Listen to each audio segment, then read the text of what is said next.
Okay, sorry about that. All right. To restart, we are going to be using the Train One site and the training guide for estimation. So go ahead and log in to the Train One site right now. And make sure you have the training guide open. While you're doing that, I'm going to go over the process flow. So each of these swim lanes are divided up by role. The process starts with the V_S_Eng_ designer role. This is the role for designers and consultants. And then the process continues on towards central office, which is the V_Pre_proposal coordinator estimator role. I'm going to start off with the first role for designers and consultants. So the very beginning of the process, you start in estimation and you create what's called a concept. A concept is kind of like a project before it's a project. It has, kind of general information about where you are and, the work type and the description of your planned work. You can add location points to your concept. This would be like the midpoint, latitude and longitude. Then in estimation, you can create one or more cost estimates. And a cost estimate is where you do all of your pricing. So this is where you would have your categories and your items, your quantities. You would do all of your pricing based on bid-based or reference-based. Reference is like a percentage or like a formula. Bid-based is pricing based on bid histories. You can have more than one cost estimate if you want to kind of compare different alternates for, how you want to build something. And then, you can kind of decide which one to move forward with. When you are ready for submission for advertisement, you would add your funding and associate your funding to your categories. You would run some reports, like we have the budget class report, which would kind of just list all your items and quantities and prices. Then you would transition the concept to a new project. And what this does is like a little action you pick, and it copies everything from your concepts over to your project. So you don't have to enter data twice. It just copies everything over for you. You build your project items. This is a process which just copies over the items from your cost estimate onto your new project. So again, you don't have to enter things twice. You're just copying everything over, and then everything should be in sync. And pre-construction now, so you have your new project created, so now you're in pre-construction. You would add your additional information, such as, counties, road segments, bridge segments, wage decisions. The stuff in blue is things you already are doing now, so it's nothing changing. So just like now when you add road segments and bridge segments to your project, same process. And then in pre-construction, you create your prime project and associate the projects to it. So just like you do now, you are creating your prime project. And pre-construction, you run some reports like the prime project detail estimate reports, and you validate your project.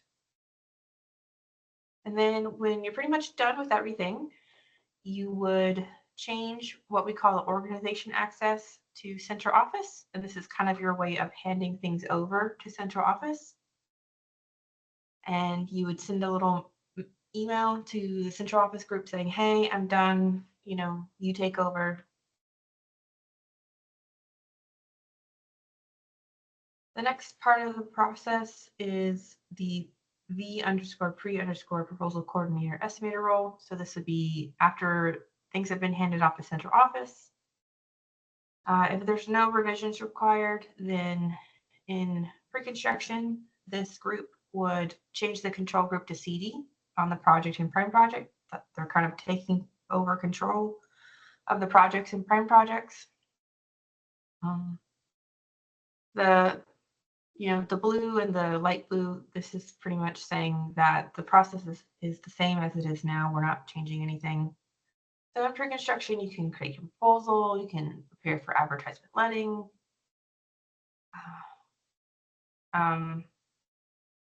This one, So in pre-construction, you would do your EE, and you would do this by adding a new cost estimate to the project. You would make pre-construction the controlling one. You would make the EE the controlling one. You can update prices on your EE. You can run some reports. And then you would, in pre-construction, you'd have the bid opening, you would load the bids. You can update your prices on the EE as needed. And if you're doing a relet, we have special steps for that. If you're not doing a relet, then you could just continue on with the award process and then you would end.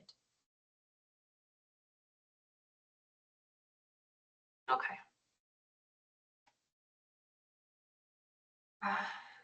So for this training, we are going to start off with the designers and consultants steps, which involves creating a concept, creating a cost estimate, adding items and categories to your cost estimate, doing some pricing, different ways of doing pricing with bid-based pricing, using DA SaaS, Data Analytics SaaS, which is a new tool that you guys can use, doing some reference pricing, which is, doing percentages, like if you want to make mobilization 10% of the total, doing your funding and reports, transitioning to a project, and we probably won't get too far past here. The last class, we kind of ended off like around here. So let's go ahead and get started. We're going to start with the chapter called Designers and Consultants Part 1, Concepts and Cost Estimates. For the steps for this chapter, we start off with adding a concept, then you add location points to your concept, then you add a cost estimate to your concept, then you add categories and items, you price your items, and then you add your funding and you run some reports. So everybody kind of scroll to adding concept. And again, the concept is the starting point in the cost estimation lifecycle. It's where you begin, where you start entering your information like the name, the description, or type, the county, the district, all that. We're going to start with instruction 1. Just as a note, for the next few steps, we're going to be using this role, the V_est_ing_designer role. So make sure you switch to that role for these steps. And it's this one, the designer role for estimation. All right. So under estimation, we're going to start off by clicking concepts. So this is where we're starting. We're going to create a brand new concept.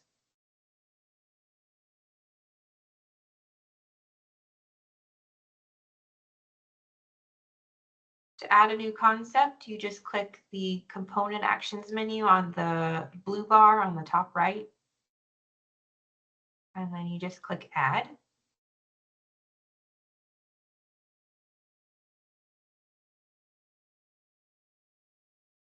For the naming convention, we do have a format kind of set up. It's the date and then sequence number, district, jurisdiction, improvement type, work type, route number. So this is the kind of naming convention you'll use in production. But for the purposes of training, we're just going to do this. We're going to say today's date _ training _ your initials. So make sure to put your initials so that you can find your concept and find your cost estimate. So we're going to have our initials where you see XXX. I'm going to say 24/11/21 _ training, and make sure to use caps if you're typing, and then your initials.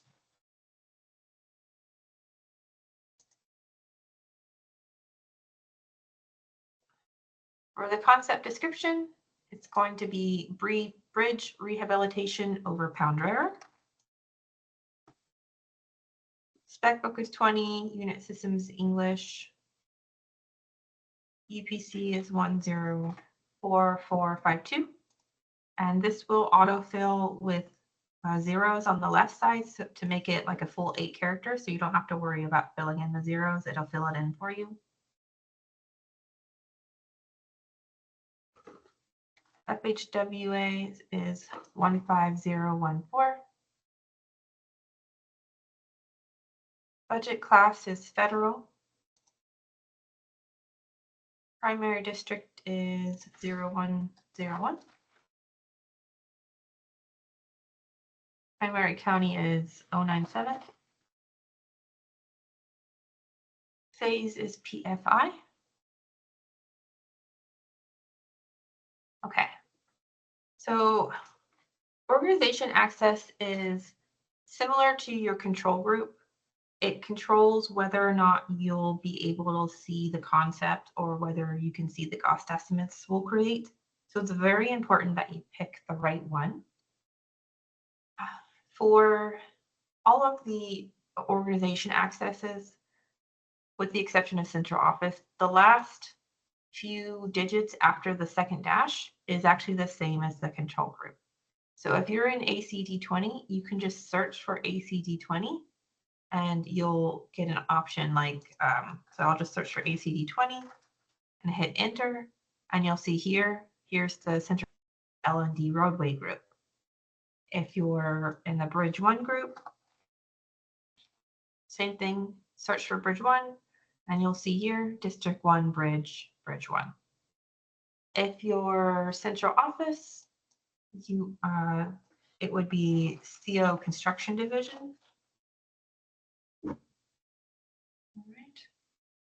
If you're a consultant, you can just search for the name of your group or the name of your company. So if you are in Whitman, I would just search for Whitman, and then I would pick Whitman, Rickard and Associates. I did have one note.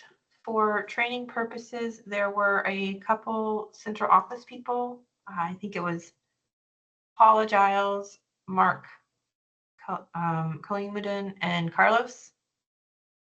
We just gave you Bridge 1 just for training purposes. So if your name is Paula, Mark, or Carlos, these 4 people, just put in Bridge 1. And my user for training purposes is also Bridge 1. So I'm going to search for Bridge 1. And if you're, just make sure you pick the right group, because if you don't put the right group, then you'll lose access to your concept after you save. So it's very important that you pick the right group. All right, so construction year 2030. Letting date is December 4th. Pavement type is asphalt.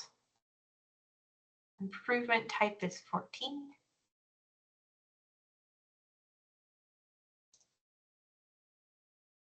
Functional class is other.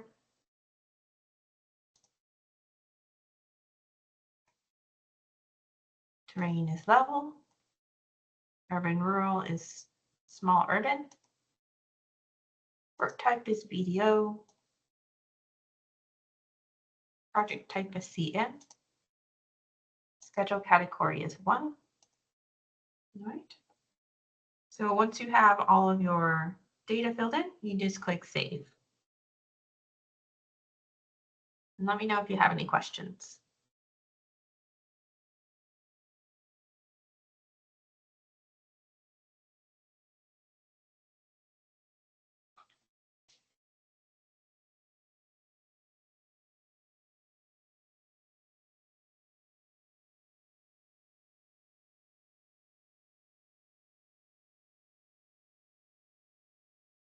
Hi everyone. Tessa doesn't have access to the chat, so if you have questions, just tell her.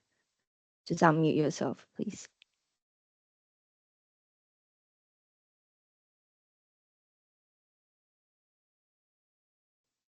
Can you go over the organizational access one more time, please? Of course. So the organization access is essentially the new control group. And instead of, if you're like a designer, you just search for your group. So let's say you are in maintenance 9. I would just search for MAN and hit enter. And then that'll give me the District 9 MAN group. So search for your current control group, whether it be Bridge 1, maintenance, whatever. Hit enter, and you should get a your option. You can also just search for your district. So if you're like in District 5, you just search for DO5 and hit enter, and then you'll get all of the District 5 groups. So like if you're HR Bridge, HR Right-of-Way, HR Maintenance, Richmond Traffic, you get all of the District 5. And this is essentially just controlling who has access to what. And if you want to see the full list, you can go to the very end of the training guide on the appendix. And you'll see here's the full list of here's what the control group is, and here's the related organization access ID. Okay. That's the old like the LD1A, correct? Yes. Okay. Correct. All right. Got you. Thank you. You're welcome. I have one question. Yeah. So I don't know. I don't have access right now to tier and 1. What can I do to get in there? Or Delia, can you answer that? How does he access train 1 if he doesn't have it? So do you have access to production? no? Okay, so yeah, you need to submit a CRAC request with your manager to approve it, and then give us the appropriate role. So for today's training, we're just listening. Yeah, and we have later training. If you want to sign up, you can, yeah, feel free to sign up for that. And we're also recording the meeting. Yep. And the I think Delia sent the training guide, which is what Tessa's going through right now. Okay. I think. Thank you. Yeah. Yeah, Delia sent the training guide. Mm-hmm.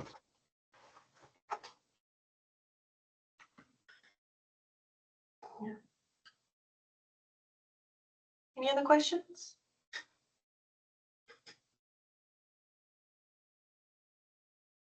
No? All right. So the next step is to add location points to your concept. This would be like the latitude and longitude of where your, planned work is. And you just click the locations tab, which is the second tab on your concept. And just like in pre-construction, you just click new, and you would add a new midpoint. And this is in instructions 2. So the type is midpoint. The description is here. I'm just going to copy paste this over. And it's run 1.5 mile, blah, blah, blah. Latitude is 371207. And longitude is 822512. And once you have all that copied over, you just click save.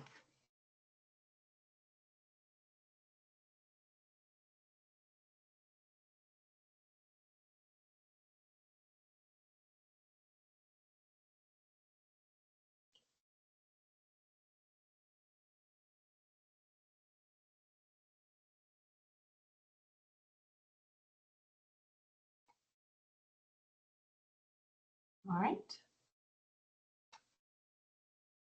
The next step is add a cost estimate to your concept.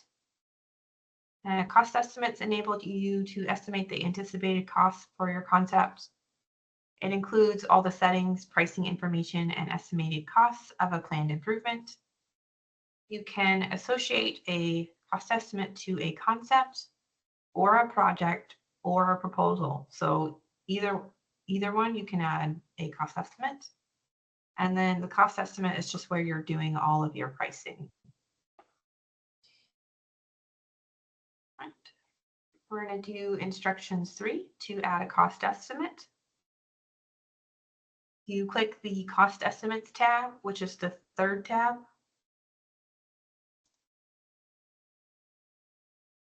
There are two ways to add a cost estimate. The first way is to just click add, and this will start a brand new cost estimate. The second way is if you click the little actions menu next to the ad and do select cost estimates. This will allow you to copy an estimate. So if I wanted to say copy one I did yesterday, I could pick the estimate and then give it a new name and then add that to my concept. So you can either do a copy or just start a new one. For this training, we're just going to start a new one. So I'm going to click the add button.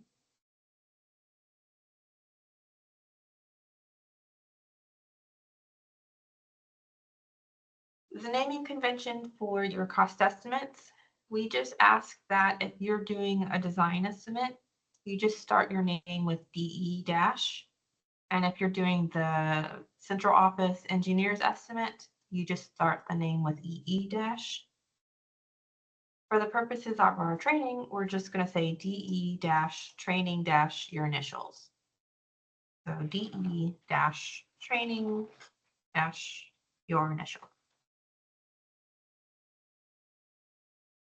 The description, I'm just going to use the same description: bridge rehabilitation over Pound River, milestone, PFI. In the estimated by, you're going to search for your name. So my name is Tessa, so I'm just going to search for Tessa. And then you'll see here it popped up. So I search for Tessa, hit enter, and I'll pick my name. When you put your name in the estimated by, we do have some system events set up, and they probably won't trigger in the training site, but like in production, we have some system events set up to automatically send you emails based on who's in this estimated by field. So that's just a note. Project class, fed state, organization access. So this is the same as on the concept. You need to look for your group. So like LD9A or ACD20. So look for your group. I'm Bridge 1, so I'm going to look for Bridge 1. And then that's it. You just fill in those 6 things and then you click save.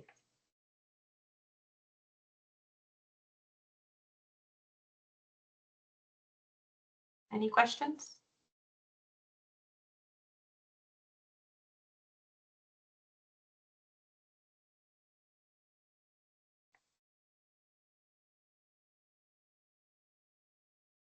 What? Someone used my initials? Oh, no, so I think I did it from yesterday. From the last training. I'll just do 2.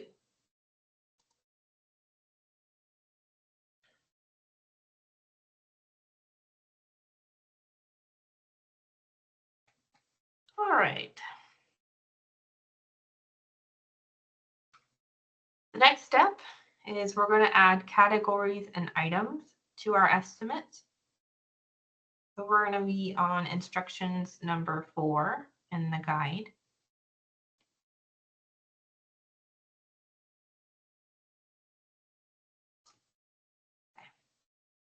So you're going to open your cost estimate, and you can do that just by clicking the name link. So when you see cost estimate name, just click the name link.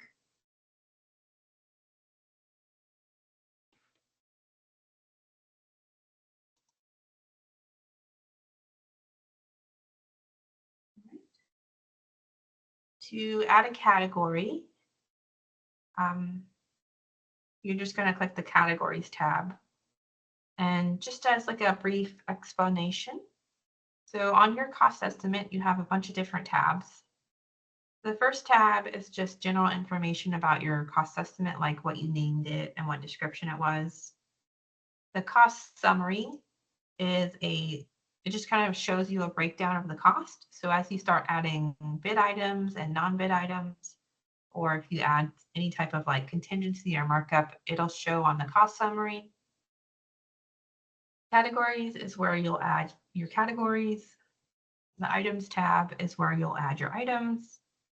And then all of these other tabs at the bottom, we're not implementing them right now, but we may in the future.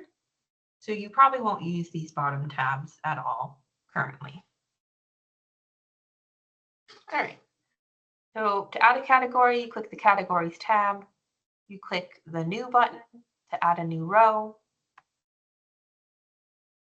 And for the category ID, it's going to be the same as what is used in pre-construction, the same numbering format. So regular bid items should be from 1 to 1999. Non-bid items like state forces should be the 2000s. And non-bid items like construction engineering should be 3001 to 3003. We're going to enter in 0, 100. And this will just be for our regular bid items. Construction engineering, 15%. Contingency percent is 16%. Federal eligibility is yes. Activity code is 631. And then once you enter in your data, you just click Save.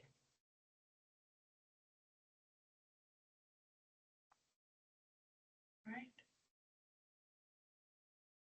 And you guys should already be aware of this, but just for anyone who may not be, the category is just a way of grouping and organizing your items. So you're kind of creating groups for your items so that they're organized. So you can have, all of your regular bid items in one group, all of your non-bid items in another group.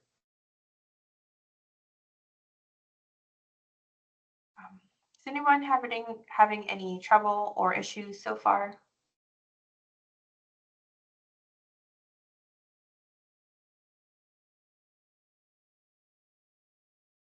And like Delia mentioned, I don't have access to the chat, so if you do have questions or issues, just feel free to unmute yourself and ask.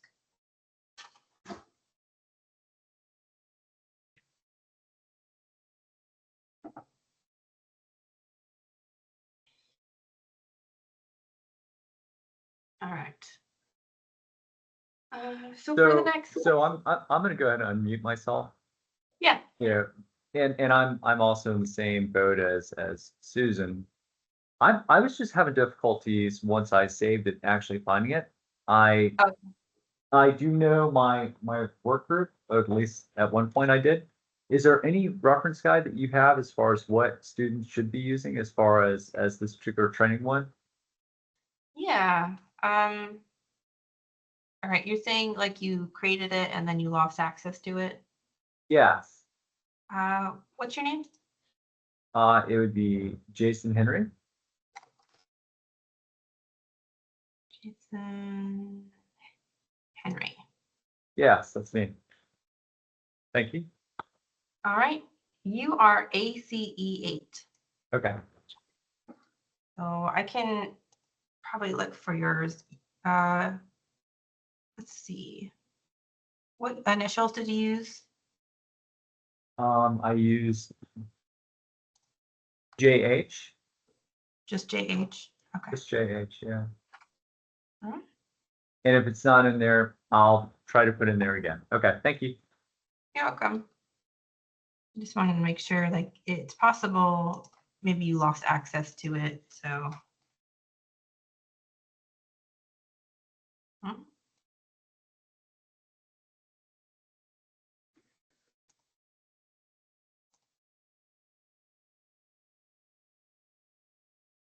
Yeah, I'm not seeing a JH. Weird.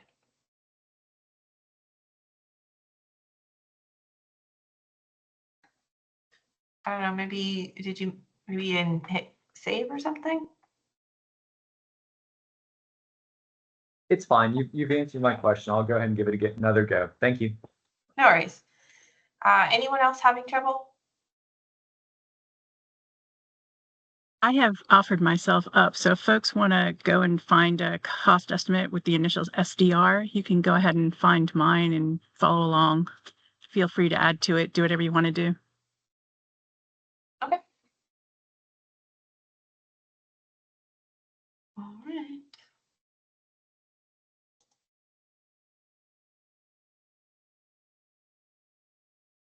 Okay. That is not the right one.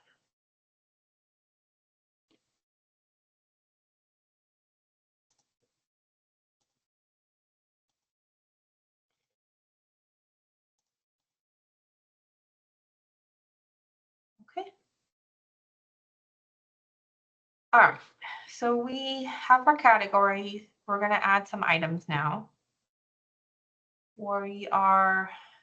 These are all the items we're going to add in the next couple exercises. We're going to add these items and we're going to price them. So we are on instructions 5. You're going to click the cost estimate items tab, and we're just going to add a new row. So click new. And we're going to add this item here, which is 302SX, which is non-standard drainage. The supplemental description is gutter. Quantity is 20. And that's all you really have to fill in is just the item, the supplemental description if needed, and quantity, and then the category ID is already filled in. So we'll just click save.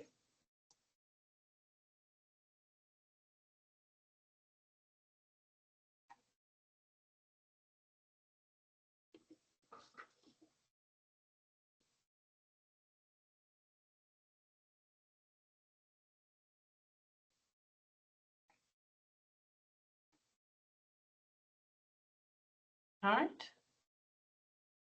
And instructions number 6, we're going to add an item, but instead of clicking new, we're going to click the little actions menu next to the new. So the little upside down arrow or upside down triangle. Just click that and then select items. And this will let you select one or more items at the same time to add.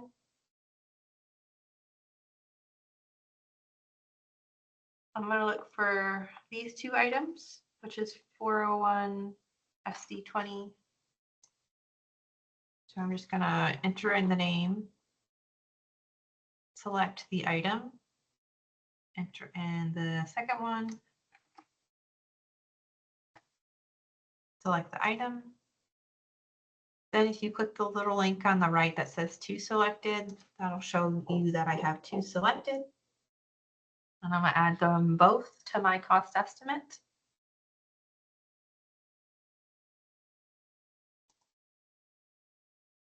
All right. And then for each, I'm just going to put in a quantity. So for structure excavation, I'm going to give it a quantity of 12. And for select backfill, I am going to give it a quantity of 18. And then just save.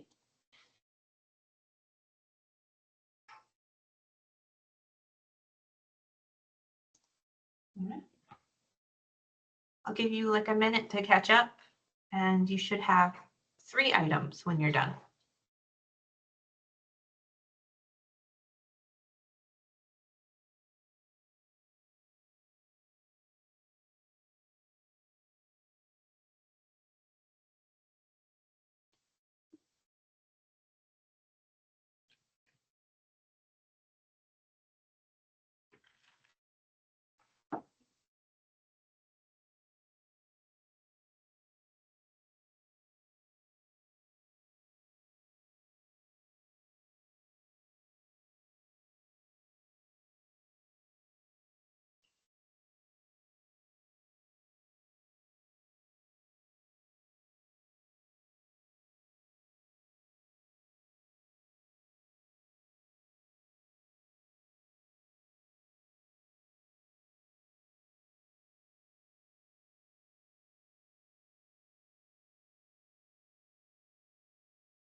Okay. So in addition to adding items on this cost estimate items tab, you also have the item pricing worksheet, which is the link at the top right. The worksheet is more of like a grid style, so if you would prefer to work with a grid style screen to add your items, you can use the worksheet. I'm going to click this link, the item pricing worksheet link at the top. And I am going to do instructions number 7. And instructions number 7 is just adding some more items. So I'm going to click new to add a new row. The category is 0100, the item, and you just double click in the cell if you're not already familiar with this, just double click in the cell to open it up and then search for your item 401 SD 20-0005. Quantity 64. And then just click save. So now you should have 4 items.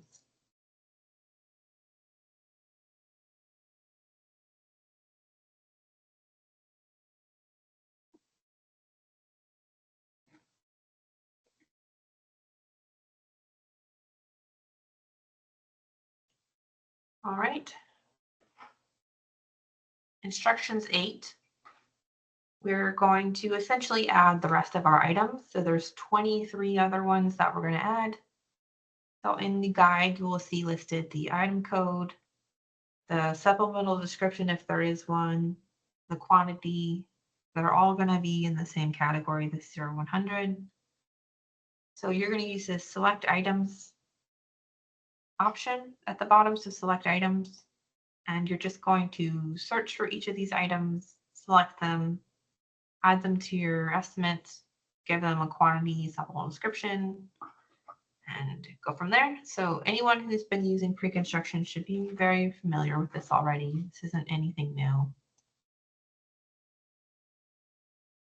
So just go ahead and start adding your items.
Someone have a question?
I have a question.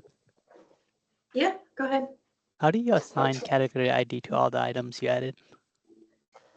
All right, so there's a little arrow next to category ID. Hmm. So pick one that's already filled in, click the little arrow on the column header, and then there's this thing called range fill. So you can say either go down 20 or you can just say all 27 rows, either one, and then just click fill. And that'll fill all of the rows with the value.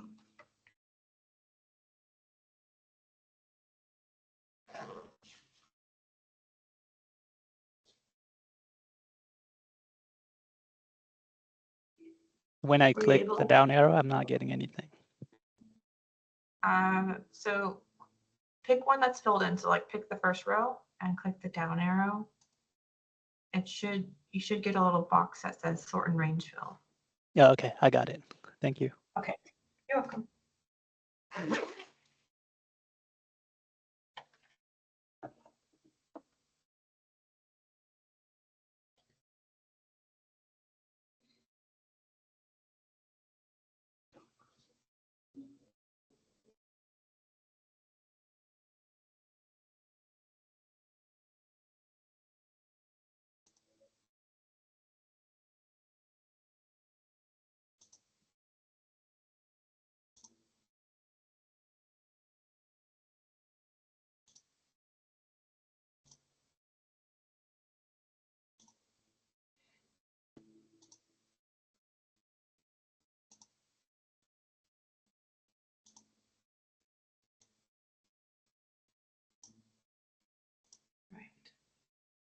Any other questions?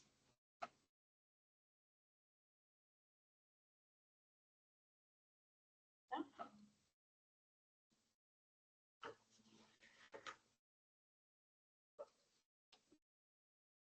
All right, I'll give you just one more minute to kind of finish up your items.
Okay, does anyone need more time?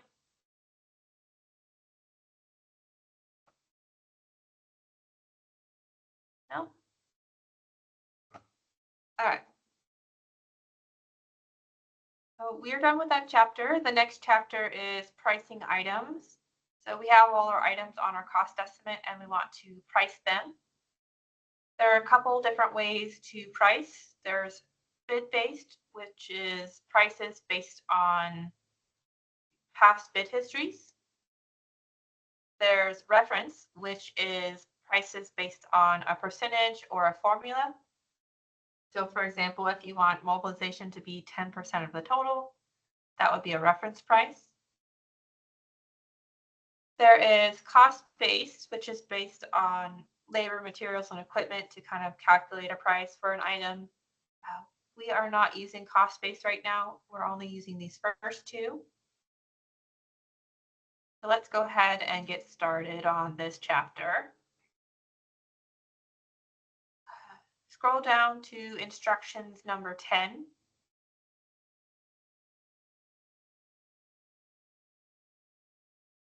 All right. So on your pricing worksheet, look for the item 401 SD20001, which is structure excavation. It should be like your second item. And in the unit price column, there's a little icon. It looks like 3 blue bars. I call it like the hamburger icon. Click that little blue icon and you'll get a little pop-up. And that pop-up will show you the different methods. So there's bid-based, reference, cost-based. And it'll show you if any are active. So for this item, structure excavation, it is active for the bid-based pricing. So just to note, we made bid-based pricing active on all standard items that are not lump sum. So if you click on structure excavation, the method, it is a standard item and it's not lump sum, so you'll see bid-based is active. In contrast, if you pick a non-standard item like non-standard drainage and click that icon, you'll notice that bid-based is not active. And that's just because you can't really price non-standard items or lump sum items using bid-based very well. So the bid-based will really be just for your standard items that are not lump sum. All right. So in instructions number 11, we're going to calculate the bid-based price just for one item. And the way you'll do that is on the item, which is this structure excavation item, you'll click the little 3 blue bars icon. And then in the details pop-up, you're going to just click calculate price. So you'll just click the little calculate price action.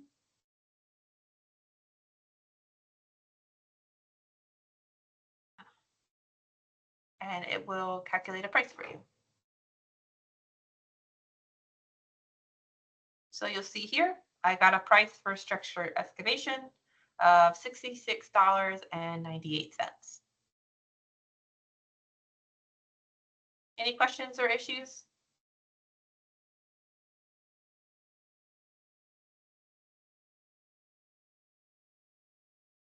No. All right. In instructions 12, we're going to look at the price versus quantity graph for this item. So same item, structure excavation. You're going to click the little pricing, the 3 blue bars icon, the details, and you're going to click price versus quantity analysis. And you should get a little graph pop up. And I'm just going to kind of explain what you're seeing and then give you time to play around with it. All right. So you have three actions here. The first one is zoom in, zoom out. So the little magnifying glass, if that is selected, then if you drag and drop, you can zoom in and zoom out. And if you want to zoom back out, you just click the percentage at the top and that'll zoom back out to 100. So zoom in, zoom out. The middle one, the one that looks like an eye in a circle, that's identify. That lets you pick on any of these data points and look at information. So I picked a random data point, and you'll see this data point is from March of this year. And if I click the proposal and vendor link at the bottom left, you'll see that the proposal was this, and the vendor was Kokosing Construction Company. They were bid rank 1, and their total bid was 22 million. You can see where this data point came from. And you can do that for any of these. You can kind of see where the data point is from.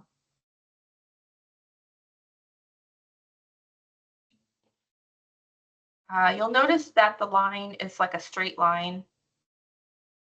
If you have enough data to come up with a regression price, then the line will be like a curve, like a regression curve. But if you don't have enough data for a regression curve, then you'll just have the average. And that's why you have a straight line, because it's just the average. Right? Other things you can do, by default, all of the outliers are excluded. So you'll see here this point that's kind of way off, way different from all the other points. That's a little square, so it's been excluded already. But if you want to exclude more, you just click the little circle with a line through it that include button. And then I can pick another point to exclude. And then if I want to reprice after I've done that, I just click the $sign at the top to reprice. And you'll see my price change from $66 to $64.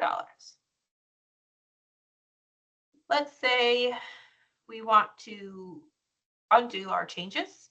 If you want to undo your changes, you click the little actions menu at the top right and say reload. That'll reload. Let's say we want to get more data. So right now, this by default uses 2 years of bid history. Let's say I want to go further back in time and get 5 years of bid history. I can switch to a 5-year bid history.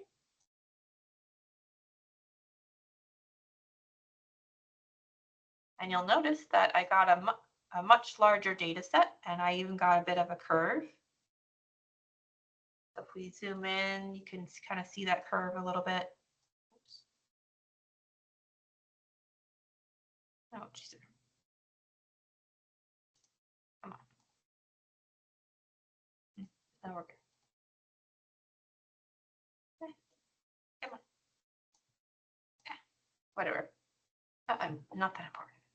All right. And you'll see that with the larger data set, the price actually is different for our price. So I guess using 5 years of history, that price is much higher. You can always switch back to 2-year if you want. On the right, you have filter, highlight, show hide. So show hide, this lets you just kind of show things like the variability level. The highlight, this lets you highlight certain things. So if you want to highlight certain values like urban, rural, or certain terrains. Right now, we don't have much data just because you guys are just getting started with estimation. But once you have more data, like more concepts and cost estimates with this data filled in, you'll be able to kind of highlight those points. All right. Filter, you can filter by quantity, by like type, season. So let's say I just want to see like quantity 50 to I don't know, like 1,000-ish. And then to apply this, you just click the reprice to apply it. So you'll see once I clicked reprice, the line went from 0 to 1,100, and then the price went up to $68. So there's just a lot of ways you can kind of explore your prices. You know, if you want to use a specific market area and filter that way, whatever works. And if you want to apply your price to your estimate, click apply. But if you don't want to apply anything, you can just exit out. All right. Any questions?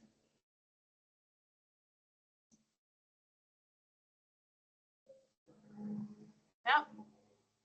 All right. Well, I'll give you like 5 minutes to play around with that. And if you have any questions, just give a shout out.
All right, so it's been about an hour, so let's go ahead and take a break. Come back at 8:10. Go stretch your legs, get some coffee, go to the bathroom, whatever you need to do, and come back at 10 after.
All right, welcome back.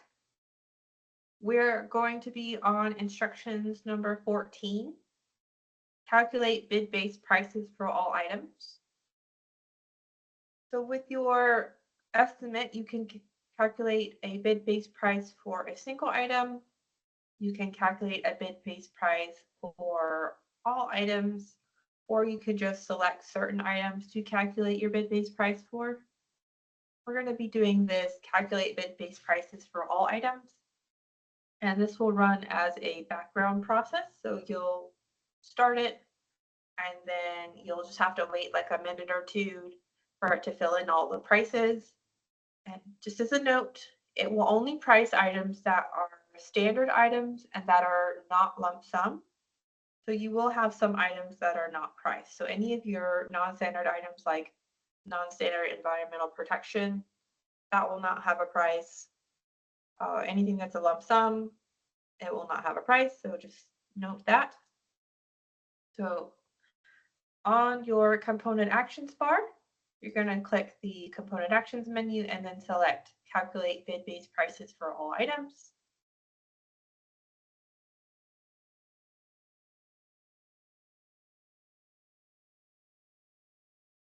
All right. And you just give it a second or two, and then eventually you'll get a little message that says process started. And then you'll wait a minute. This will run in the background.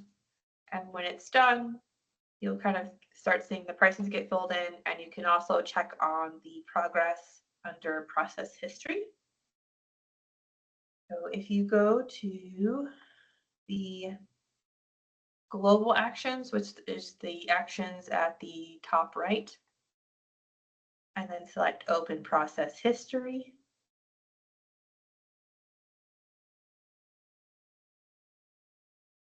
You'll see here that my process is still running, and when it's finished, it'll have a finish time filled in. Hey, Jess, I have a question. We Yeah. know when we went into the analysis worksheet and we were playing with the bid history profile, and I switched mine to 5 years. So will that 5 years only apply to that one line item, or when it calculates the bid-based pricing for all items, will it use the 5 year? Just for that one item. So everything else So it will use the 2 year. Yeah, so everything on your estimate uses what's on the general tab. So if you look on your cost estimate general tab at the bottom left, it uses whatever down here. So you have, if you have 2 year, it'll use, go ahead. And the one that I use the 5 year on, it will stay the 5 year. If you clicked apply, so did you apply the new price to your estimate? I did. Okay, then yes, that one item will use the 5 year. Okay, thank you. You're welcome.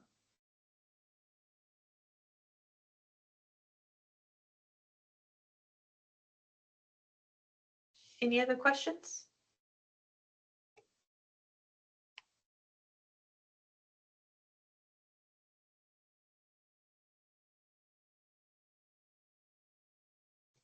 All right, so my process finished, and you can see that most of my items have a price.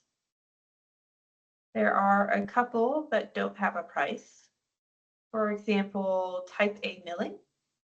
I assumed that there wasn't enough data to come up with a price for this one.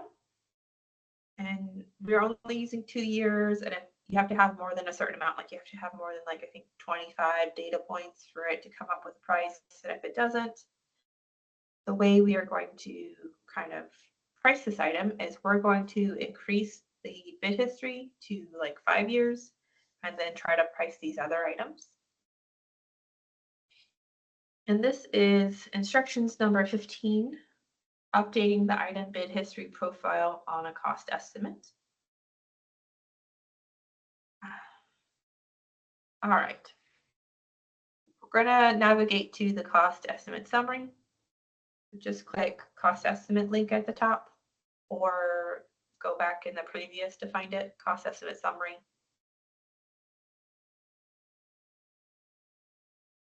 And on the bottom left, you'll see that by default, your cost estimate is using a 2-year bid history. But I'm going to change this to a 5-year and then reprice some of those items that didn't have a price. On the component actions menu, there is this action called Select Item Bid History Profile. If you click this, it'll allow you to choose a different bid history. So instead of 2 years, I'm going to select 5 years and then say copy to cost estimate.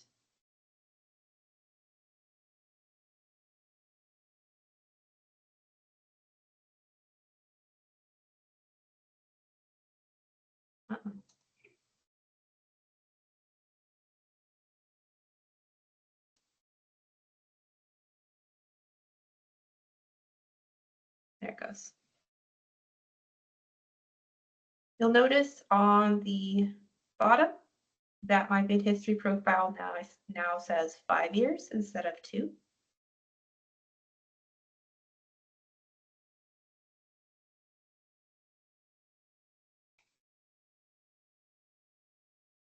All right. Next, we're going to do instruction 16. So we're going to price some items using that 5-year bid history now. I'm going to go back to the item pricing worksheet.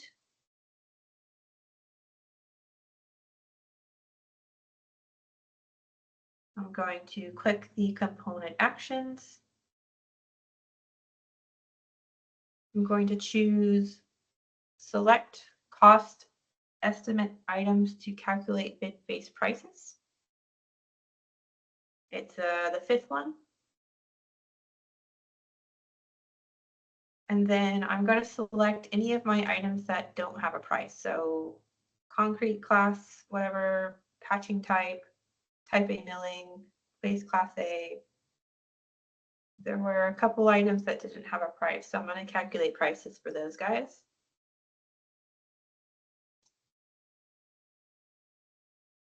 And then just click calculate prices.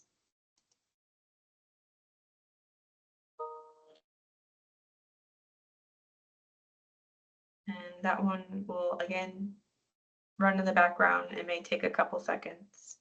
And if you want to check on it, you can just look at the process history. So mine's still running.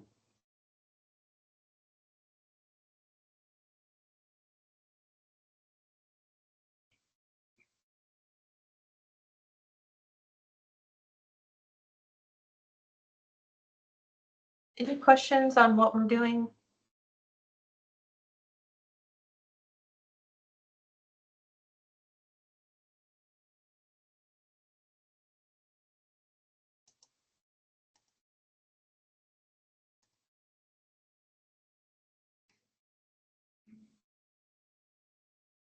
All right. The last thing we're going to do is we're just going to add some prices for those non-standard items. And though the prices that I have listed is on page 49 of the guide. Step 9, it's enter a unit price for your non-standard items. I'm just going to go ahead and fill in the rest of these prices. Everything except mobilization should have a price when you're done.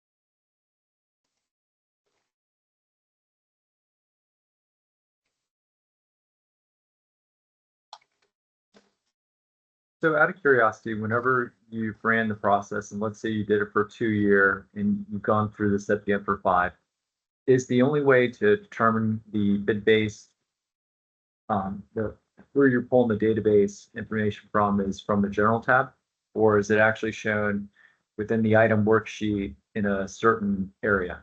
You know, for like if let's say you're doing just one item, like in the example that was or the comment that was earlier stated. So in general, it will mainly be on the general tab. It'll show you whether or not you've been using 2 years or 5 years. And it's kind of like the main area. It's like you said, on the cost estimate general tab, it'll show you, did I use 5 years? Did I use 2 years recently? And everything that's coming in from an earlier time frame, escalation, approved escalation is being applied to the estimates, correct? What do you mean, like inflation? Yeah.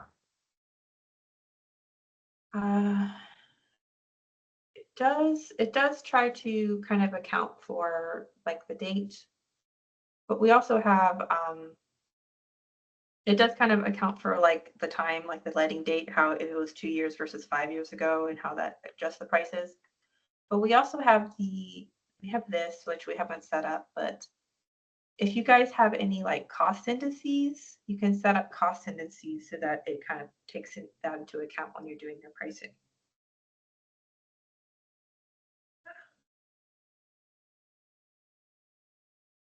Does that answer your question? Yes. Okay.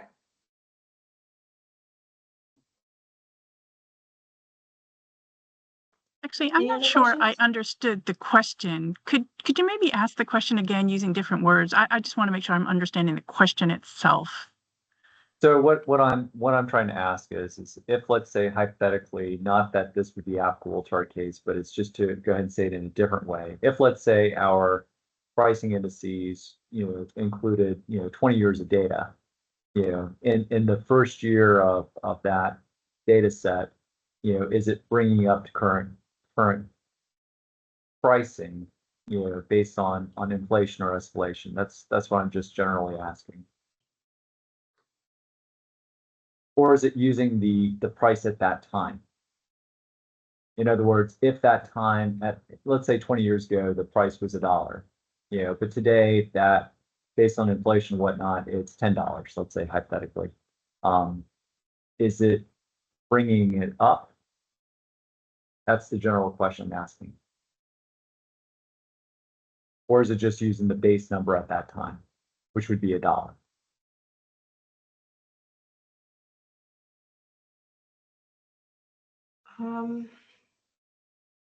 Okay.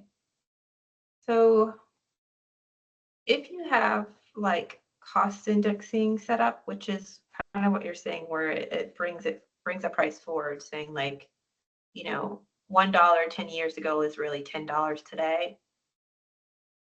If you have like cost indexing set up to kind of take into account like how things have changed over time, then it will take that into account.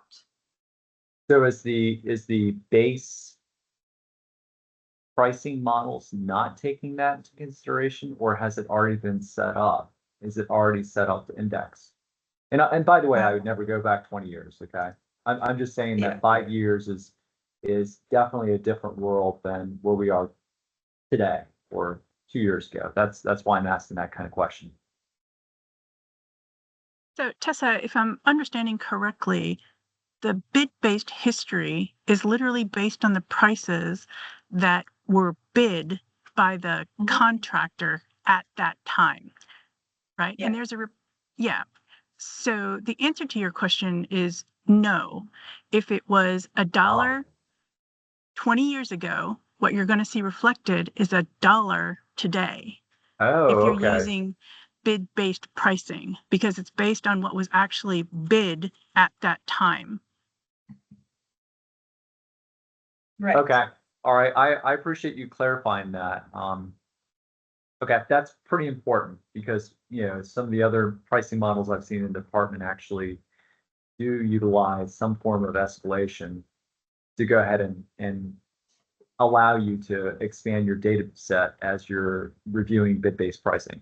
So thank you for clarifying that. That's definitely thing to keep in mind. Thank you. Yeah. But again, like Tessa was explaining, we could, or someone could apply cost indices, but right now we haven't done that. So Correct.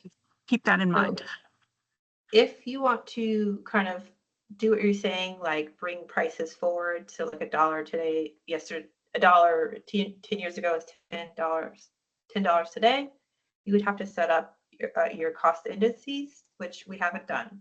So it's something we could do in the future if you wanted to create cost indices, and then it would bring the prices forward. That may be something worthwhile to explore. Yeah. for sure. Otherwise the data, if it's too old, is really not applicable. Not good.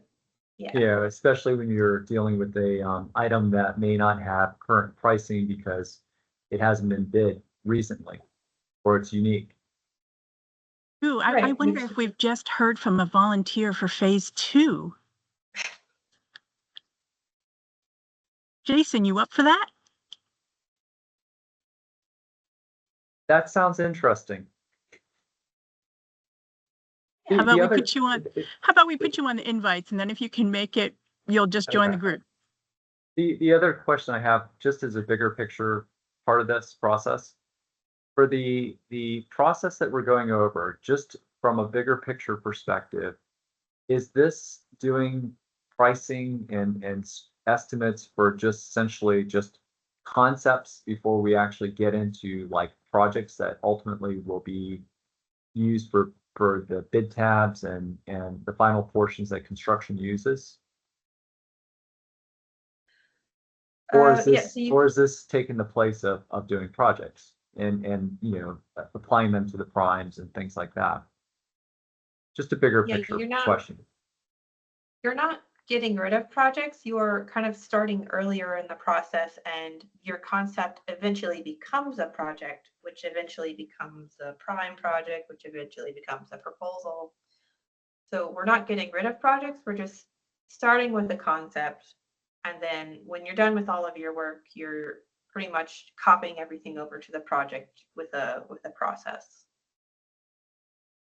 So instead of saying, go to a project and click add, Mhm. instead of doing this, we're doing add concept. Okay. So, Jason, I want to take your question a little bit further. So we are in phase 1, and we're setting up the foundation for concepts. In order to do any of the real fancy estimating and using the real fancy estimating tools, we have to have concepts in place. So phase 1 is literally getting the concepts in place so that we can move into phase 2, which will be us implementing all the fancy estimation tools, which is one of the reasons why it's so important for folks to get really comfortable with phase 1 and using estimation today for all new estimates, because phase 2 is coming. We're starting it right at the beginning of December, and we're going to move into the more complex estimation methods and tools, and that will be rolled out in the future. We haven't determined what a rollout date is going to look, what that rollout date will look like yet, but that's where we're headed. Hopefully that helps. Well, I guess the other question I have is it a prerequisite to do a concept? Can we just jump immediately into a project? I know that's not what you said, but I just want to clarify that. So once we move to estimation and your role is changed, you will no longer have the ability to create an estimate in pre-con. You'll have to do it using the concept. Oh, Yeah. okay. Once for the designer role, we took away the little add action here. So you got to start in a concept now. Okay. Thank you. Yeah. Mhm. I have a question. Quick question. Oh. Go ahead.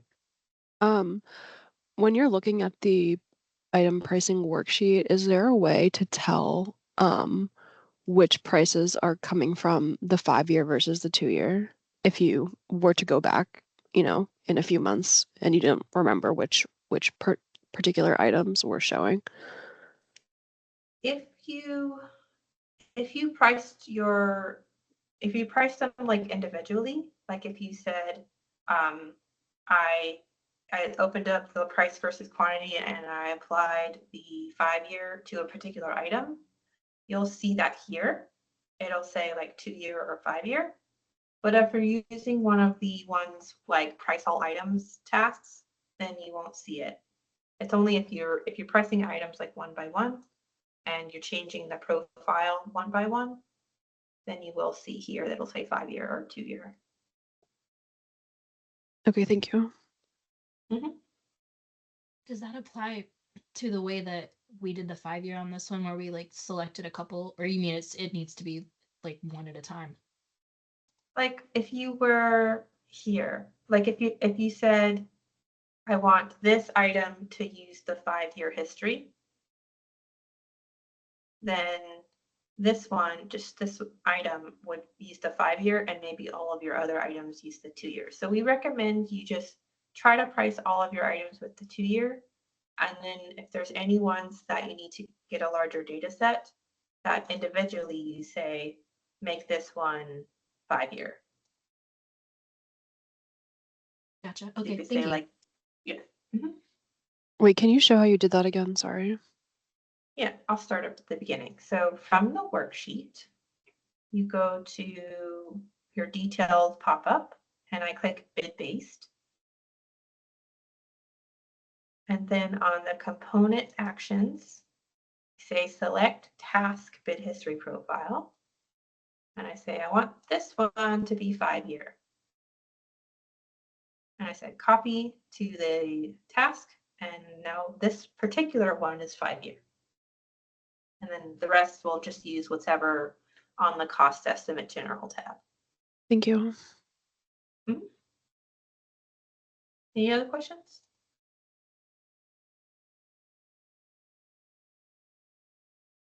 Yeah, I have All one. right. When back on the pricing issue, you're dealing with prices that are 2 or 3 years old, but you're advertising it in 7 years. Where is the inflation coming? Because we've been instructed we have to add inflation to it. So if you look at your bids, they're all regression. So how do you imply the inflation? Do you have to set up a separate item code to imply the inflation, or how does that? Yeah. Because once you set this up for like Smart Scale, then that's the estimate you go by. It's not the true estimate you're going to get. What do you guys normally do if you want to apply inflation? Do you just mark up an item? Actually, I'd like to go ahead and just throw this out for all of you for consideration is that it's my understanding that we do everything in current pricing, and that the cost estimating workbook or the cube, whatever iteration that becomes, that is the tool that will actually take our base construction cost and escalate it based upon the construction let date. So everything that we're doing is in terms of current unit pricing. Correct. But we had to add a tab, a non-standard bay item for inflation into pre-con. Now that the inflation guidance is dependent upon the I want to say the chief engineer's memo. And I'm just saying that on the whole, and that might be a question that you may want to direct to the cost estimating office. Okay, as far as how to approach that. Hey, Jason, this is Joe Fessick. You're exactly right. That we're doing the inflation through the cost estimate workbook or the project estimate summary whenever that system gets adopted. So we're not adding them here. These should be in the these are based off of the historical data, and then we update them, or we do the project managers will do the inflation based on the project schedule.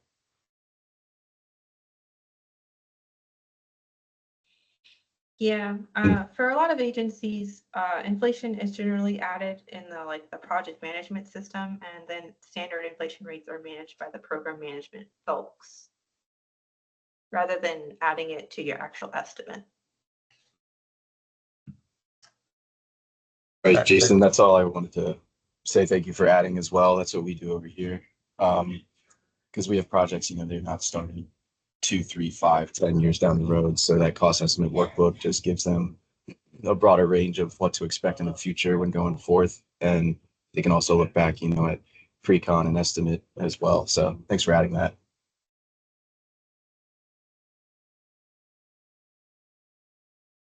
Any other questions?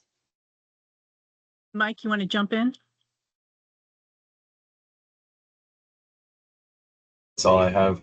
Can you guys hear me? Yeah. Yeah, we can hear you. All I had to add. Awesome. All right. If there's no more questions, then we'll go on to the next chapter. Hey, Tessa, I have one question. Yeah. Did you mention, I'd step away for just a second there, but did you mention about locking the prices? If there's not adequate history, how you manually enter it and lock it so it doesn't undo it? Yeah. All right. So if you want there to like have a locked price, what I would do, like let's say for this one, pipe under drain, I want it to be $30. And as soon as I change it to $30, it will kind of like if you put in like an ad hoc price, it won't overwrite it with bid histories. It'll like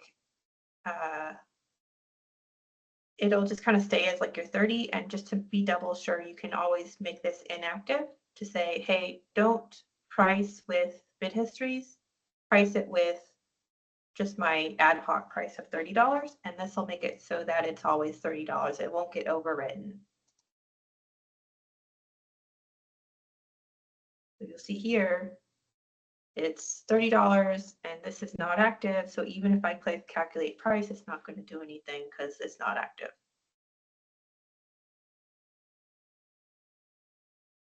Does that answer your question?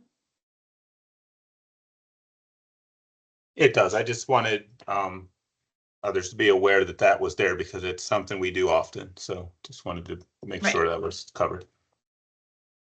Awesome. Any other questions?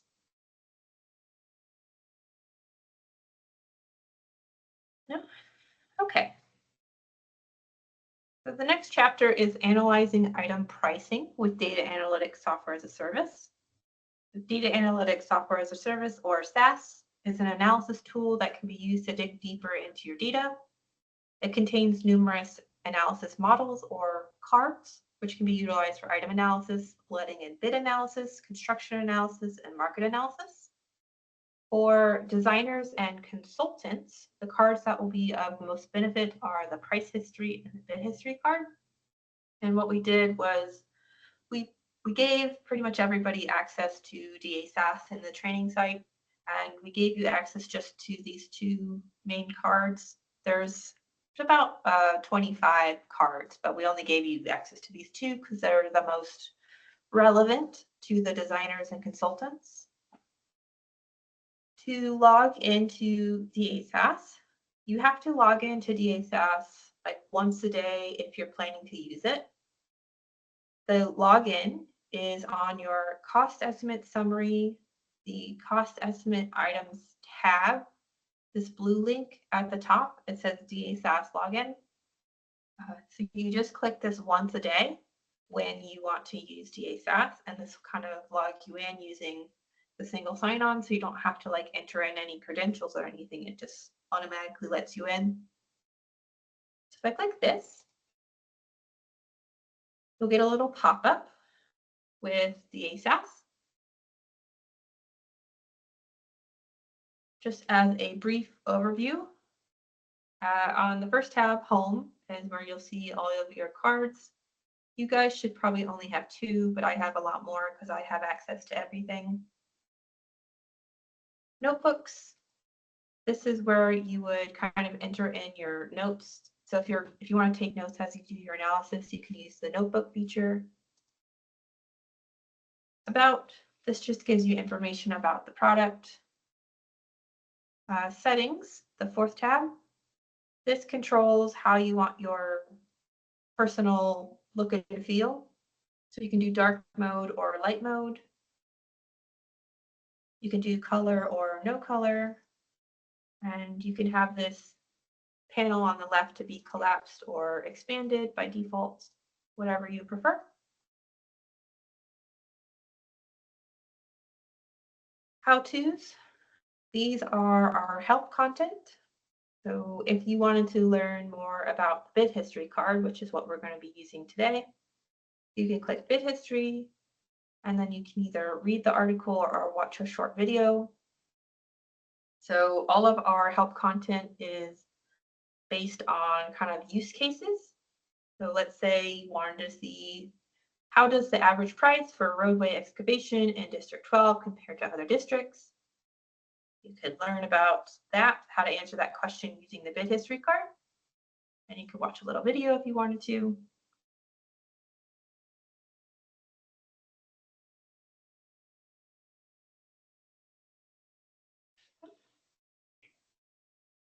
What's new? Anytime we make any small changes to the system, that's just listed under what's new. So you can always go through that as things change.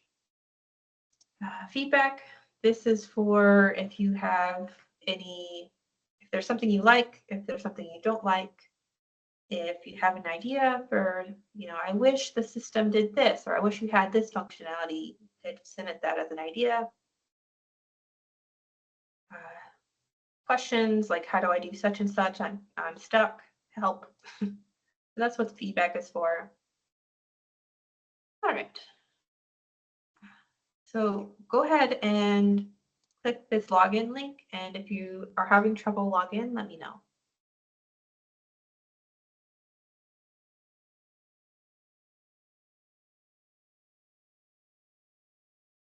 Is there anybody who was not able to log in and they wish they could?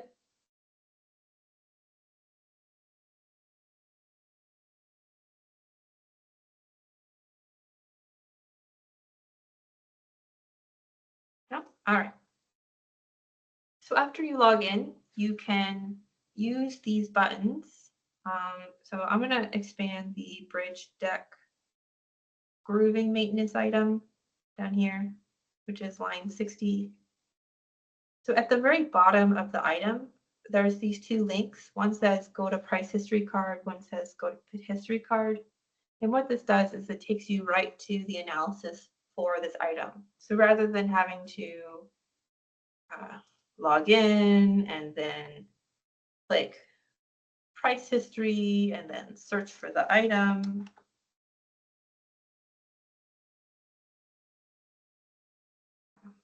rather than having to do those like 3 steps, if you just click the link that says go to price history for this item, it just takes you right to price history for bridge deck grooving maintenance. Okay. I'm just gonna kind of go over this card and then I'll give you a couple minutes to kind of play around with it. So the price history card, it lets you explore prices for a specific item across several dimensions. You can do I just hope it quantity, stays so up and it's not just like a morning push. Mm-hmm. I think you. I think can after hear those you. couple down days. Can you mute yourself? Yep, sorry. No worries. All right. So you can explore price versus quantity. This is similar to what we saw in estimation, where you have all your bid points and you can see how the price changes based on quantity, and you can kind of come up with a estimated regression price. You have price by date, so you can see is the item trending up, is it trending down? Frequency, how often are you getting prices at certain levels?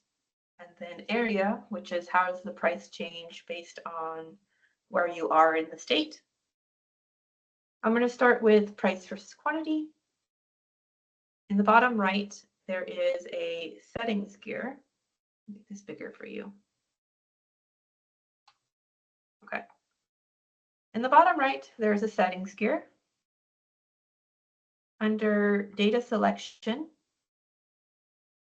You can change the date range. So right now, by default, it uses 2 years. But if I wanted to say change it to 3 years, I would just change the date range.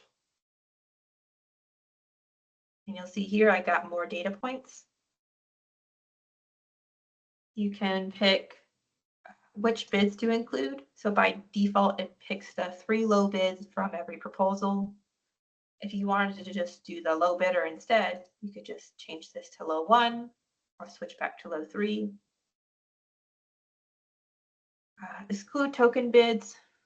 So sometimes contractors will do penny bids for certain items, like instead of doing like $1 or $2, they'll just put in a cent.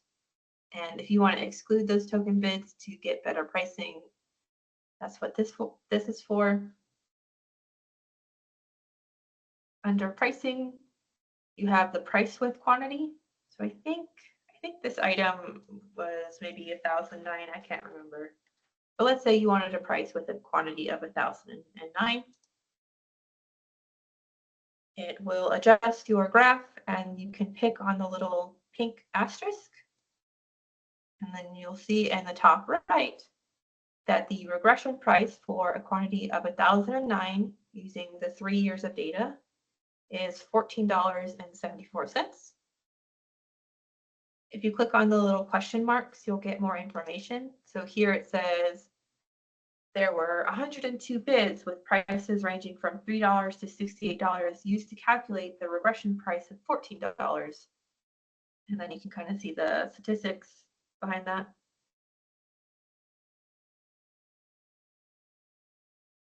And you can click on a data point. So if I click on a data point, you'll see on the right where that data is coming from. So you can see this is proposal 12845B01. The contractor was Lanford Brothers Company. They were low bidder, so rank 1. And for a quantity of 1,647 square yards, they did a bid price of $16. So you can kind of click on any of these data points to see information about where the bid is coming from. You can you kind of like play around with this. You could zoom in, zoom out, whatever works. All right. Hi, Tessa. Mhm. I'm trying to log into Project Data Analytics, but it's asking for agency dataset ID. Okay. You need to do the login, the login first. So you got to click this thing first, the DSS login. Okay. Did that work for you?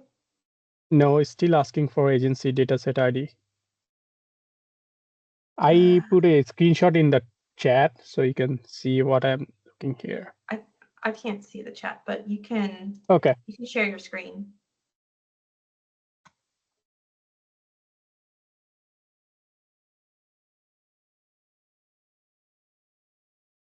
Okay. Can you see my screen? Yeah. So close that. Like close those tabs. And close the second one that says price history. All right. Click the DSS login.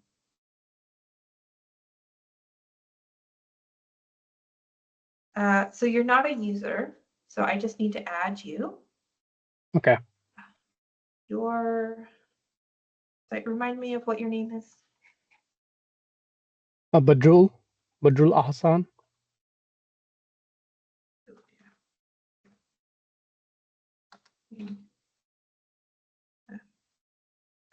AHB? No, MA. Oh, I found it. Okay. I have no idea. Hold on. Let me share my screen. Share entire screen. All right.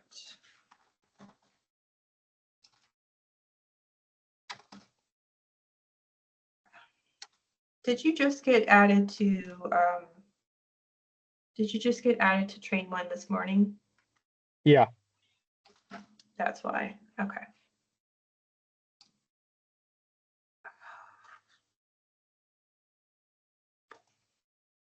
All right, so this is going to take about 5 minutes, and then once it's done, I will get you added. Okay, thank you. Is So, there anyone else? yeah, Tessa, I have a general question. What would cause the concept to get lost? In other words, you know, when I go back and I use the previous buttons, I'm unable to find my estimate anymore. It's essentially given me, I actually ran into this massive error where it said concept lost or whatever else. I can see all the processes, but I can't pull the concept anymore. Jason, I think I know the reason, because you are creating those in production, and I'm cleaning up in production. So can you do that? Can you try that in chain 1? We don't want the test data in production, please. Perfect. Okay, so I'm going to just hang out then. Do you want me to make a copy for you so you can keep going? That would be great. That'd be great. And what environment should I have been in? This one, train 1.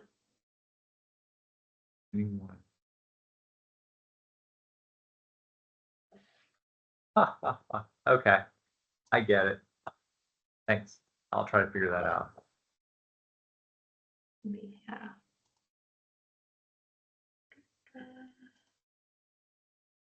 Hey, y'all, if you want to do some self-training after the session, I just put train 1, the environment link in the chat. So just take a copy of that link, and you can pretty much do as much playing and training, self-training, self-paced training as you want using that link. Please, please, please do not put test data in prod. Thanks.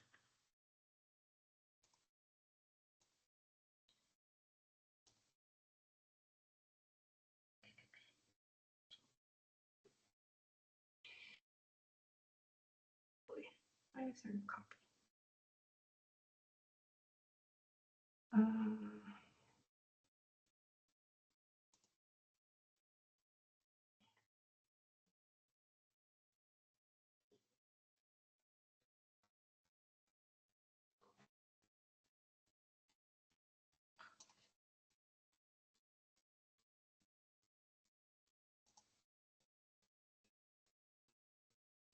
All right. I'll do this on the next break. Jason, I will make a copy for you so that you'll be good after the next break. Thank you.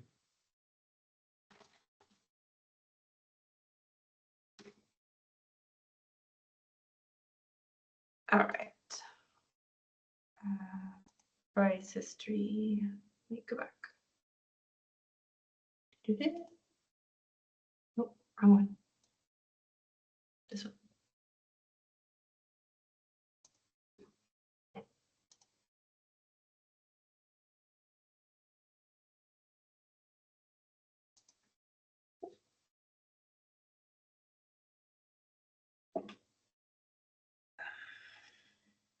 Yeah, that's fine. Okay. All right. Okay, so we got 3 years of data, quantity of 1,009. We came up with a regression price of $14 for the price versus quantity. On the date tab, you can kind of see how the price is trending over time. So you'll see here, it kind of October of 2022, the price went down, and then it's been slowly rising over time. And this line is based on a rolling average. So you will be able to see it's based on a 6-month rolling average is how it's coming up with this line. You can kind of say, all right, the price seems to be trending up recently. Frequency. Right here, the $14, this was the regression price we got for our quantity of 1,009. So you'll see here that 15% of the time, you would get a price between $13 and $17 on the bids. You can kind of see how often do you get a price of $14. You can change the bid counts. So the bin count, so right now it's like 8 bins. You want to go up to like more bins, you can do that. And just see how often do you get a certain price.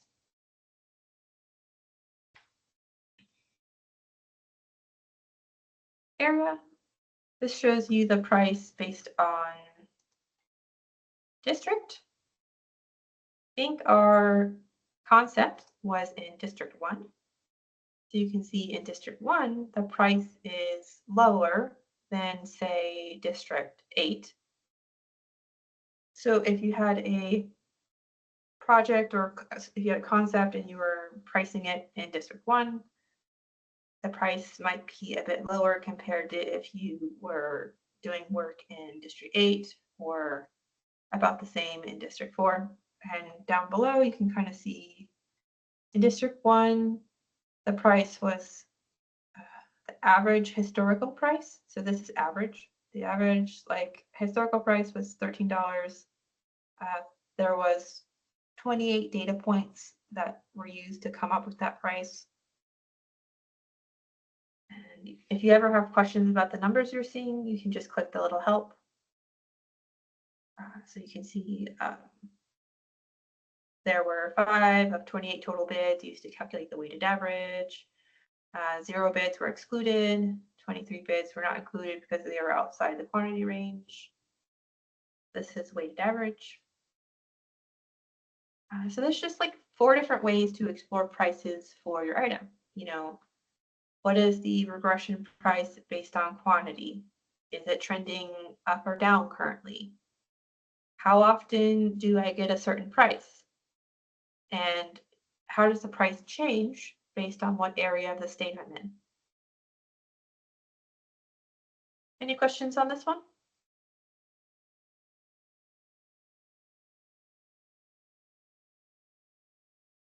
Okay.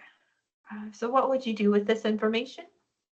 I say you could kind of look at the info and use it to kind of maybe adjust your price. So let's say based on the area of District 1 and the fact that it's trending up, that I think maybe a price of like around $14.50 makes sense. So I might go back into my estimates and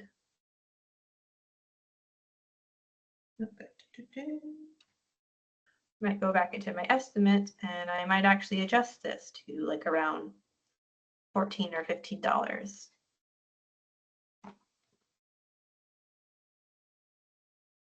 So let's say I think 15 sounds like a better price based on my analysis. I'll change that to 15.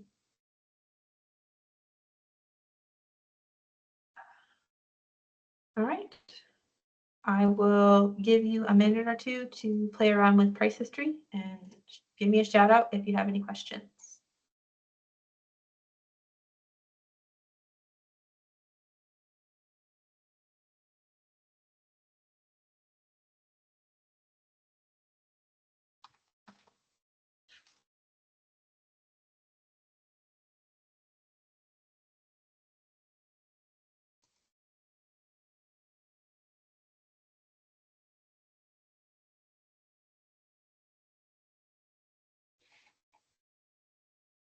All right. Badrul, you are added, so you can start using DASAS.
add me as well, please? What'd you say? Do you have Still, a I do not question? have access. Can you add me as What's your name? Lal Ahmadi?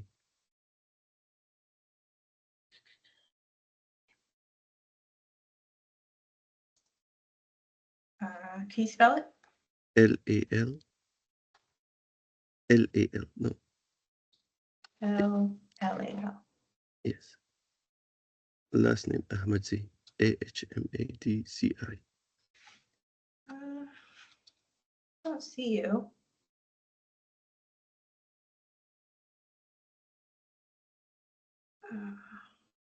A-M-A-H.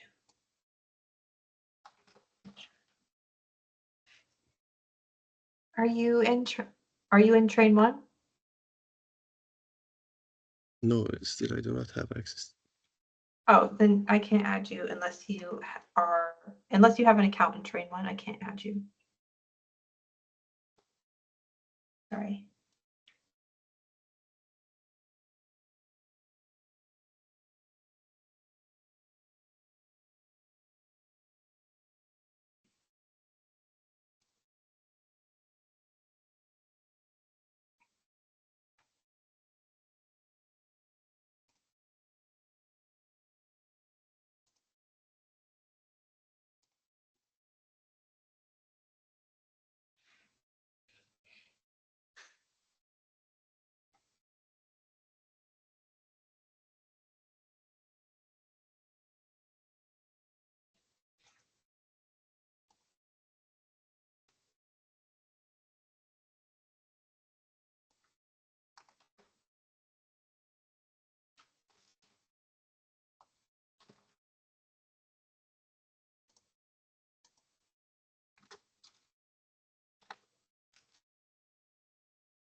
All right, Jason, you're good to go in train one. Thank you. You're welcome.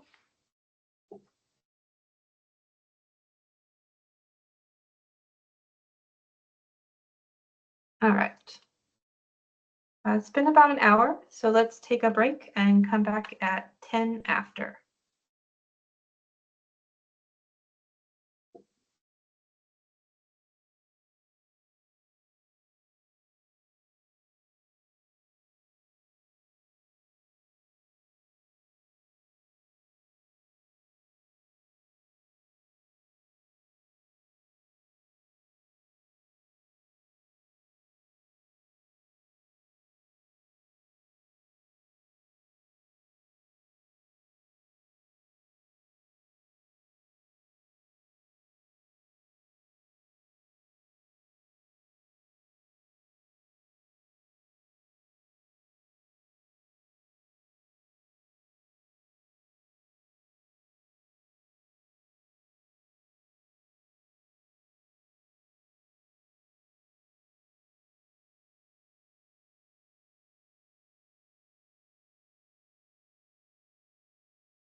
All right, welcome back.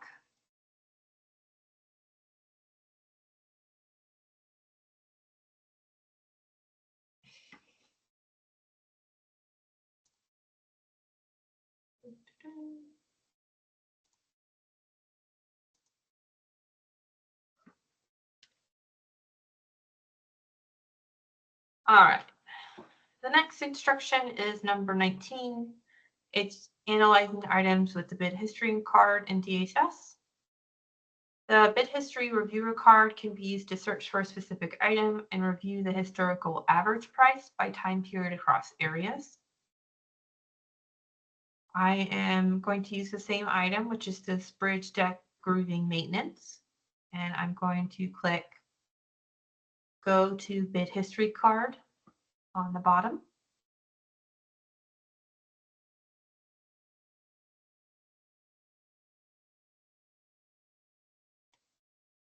All right. Make this bigger. So the bid history card shows you the weighted average price by area and by time.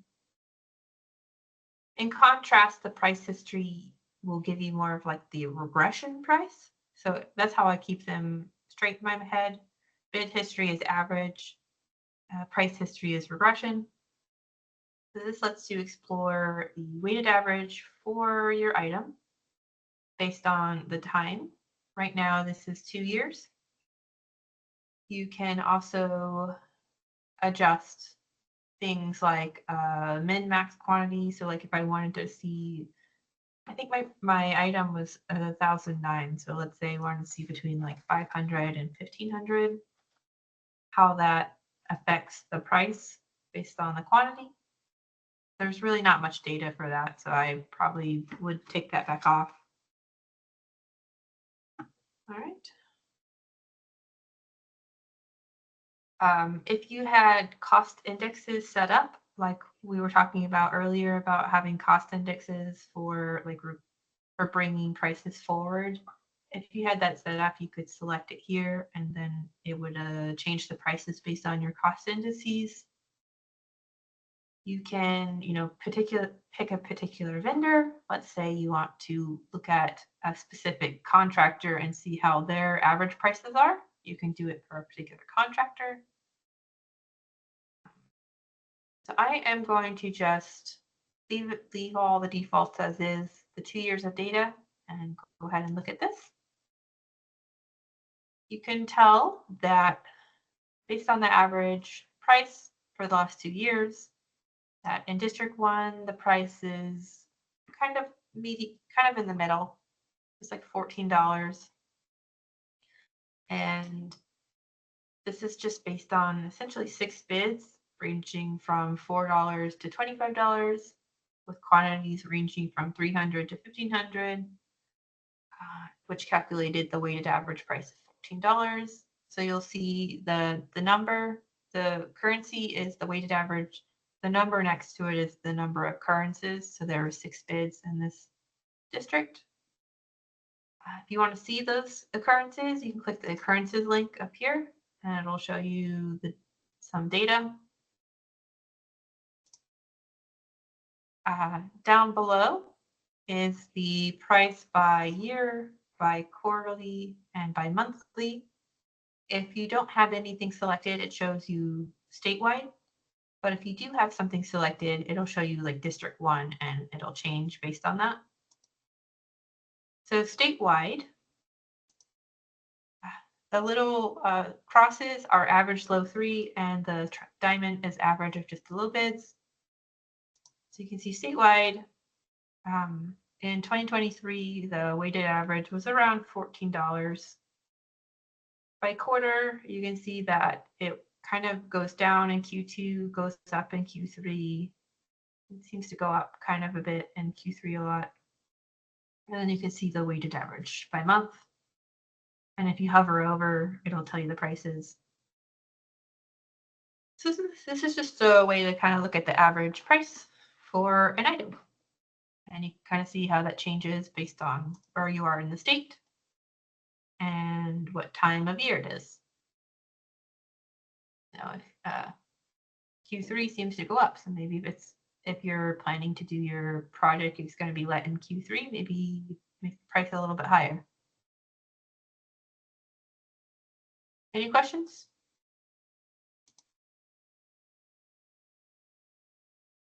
All right. There's also the contour version, so you kind of see like where your where your proposals are. So it's the blue is like where the higher prices are, the dark blue. So you have higher prices in this area right here. You have higher prices at the top tip of your state and some higher prices in the East Coast side. I see where all the high prices are.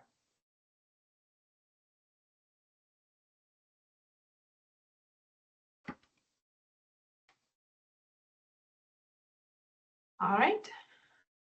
That is the bid history card and DASS.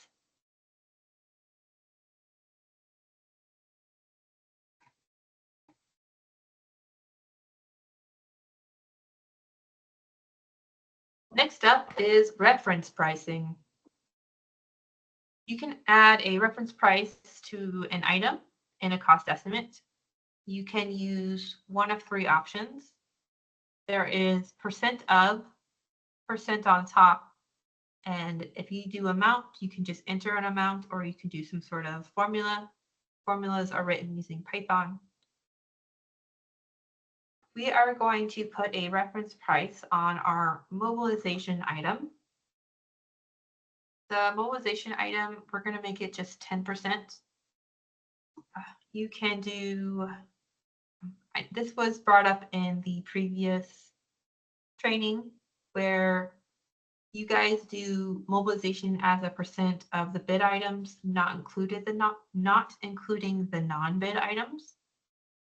If you have non-bid items on your estimate and you want to make sure that they're not part of any type of reference percentage pricing, there is this little checkbox here that says exclude from reference price calculation. So I recommend that if you have any non-bid items, that you check that checkbox so that they're not part of your percentage-based calculation.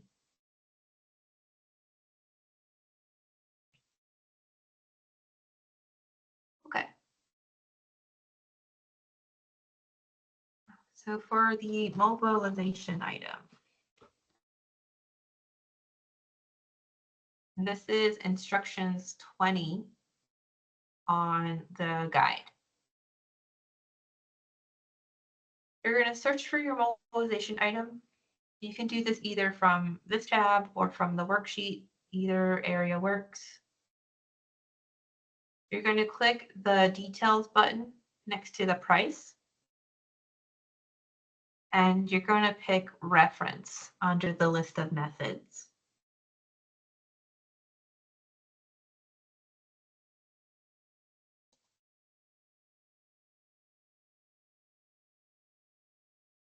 Right? To add a new task, you just click the new button. The description is 10% of the total. And then you're just going to do 10% of and make it active. And then click save. And for me, 10% of my total is 233K.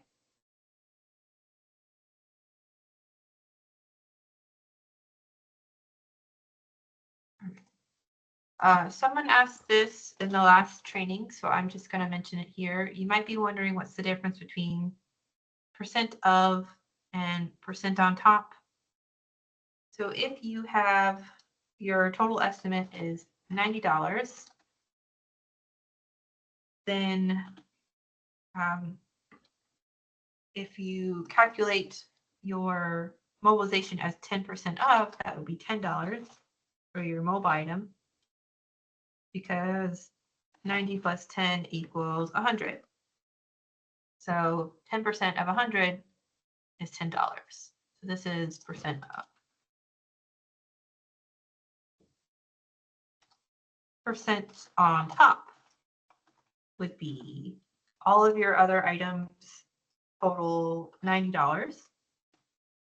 So 10% on top of $90. So 10% of $90 is 9 for your mobile items. And 90 plus 9 is just 99. So that's the difference between percent of and percent on top. Any questions?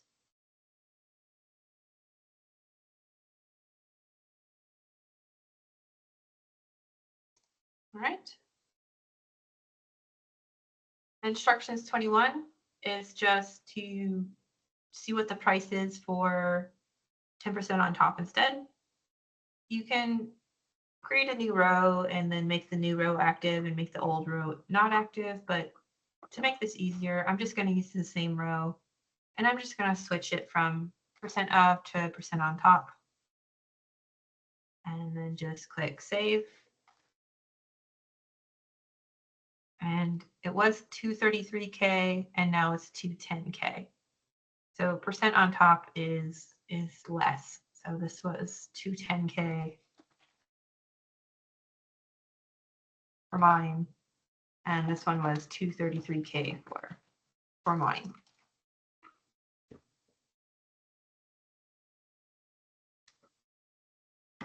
All right. Any questions?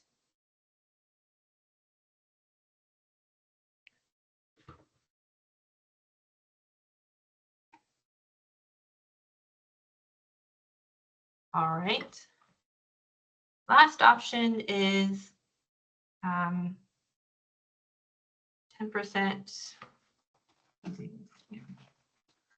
All right, we're going to do instructions 22, which is instead of doing a percentage, I'm going to do a formula.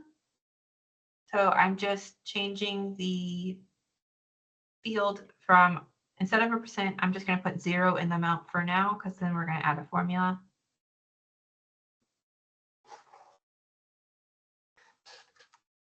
To do a formula, you just click the little expression builder symbol on the amount field, and you'll get a pop-up. For the expression builder, the language is Python, and the one I wrote as an example in the training guide is IronPython 2.7. And then the formula that you can just copy in is here. If you do copy paste, two things to note. One is that if you see an indentation, that indentions are always 4 spaces in Python. So you do 1, 2, 3, 4. And that if you do copy paste, you might end up with this footer. So you would have to take that out. So why is this not copying? And also note here that if you guys are going to use calculations, try to use CPython. IronPython is actually being retired. Yeah. I just use IronPython because that's the one I'm most familiar with. But CPython is the better way to go.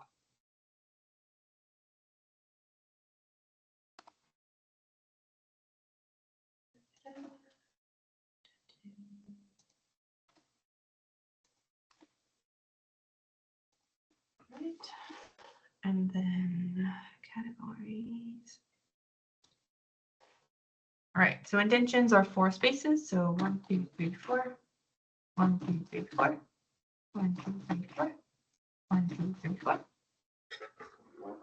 So what this is saying is it's pretty much doing the same as before as our percentage. It's saying, go get all the items, specifically just like the bid items, and sum them all up and then times them by 0.1 to get 10%. So the first part, it says load property. That means load property means go get data from a table. So go get the cost estimate item table. Go get the cost estimate table, which is above that. Go get the categories table. From the list of categories, get only the ones where the name is less than 2,000. So your regular bid items should be in a category with a name less than 2,000. So go get all your regular bid item categories, and for all the categories, sum up the totals, and then take the sum and times it by your percentage, which is 10%, to get the 10% of the total. So it's kind of doing the same thing with your formula, with your percentage, just I wanted to give you an example of how to use a formula. So I'm going to apply that, click evaluate, and fingers crossed it works. Come on. There it goes. And it's 210K, which I think, yeah, it's what we had before, what I had before, 210K. And then save that.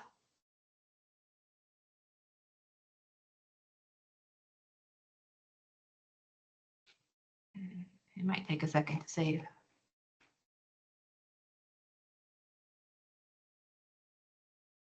All right.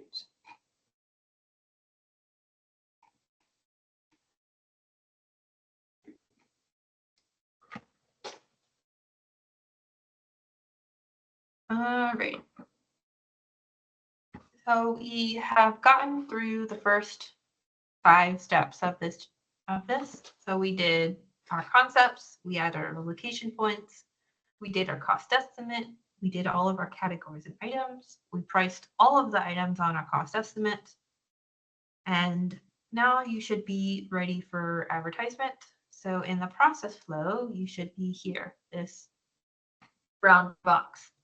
So you're ready for advertisement, and we're going to do our funding next. Can I ask a question before you proceed? Yep. And maybe this is directed to, this is Terry Coker. I'm with a consultant, and this is directed to somebody at VDOT, but she just went through this example about mobilization, which seems very simplified from what we're normally used to. I wanted to know, are we still going to compute mobilization like we normally do, or is somebody at VDOT working on an equation that would calculate it based on the spec book? For right now, for phase 1, you should continue calculating it as you currently do and input your numbers. But Okay. again, as part of phase 2, that would be something that we would address as part of phase 2. Okay, well, that's good to know. That'd be great. Thank you very much. Yep. Awesome. Great question. Anyone else?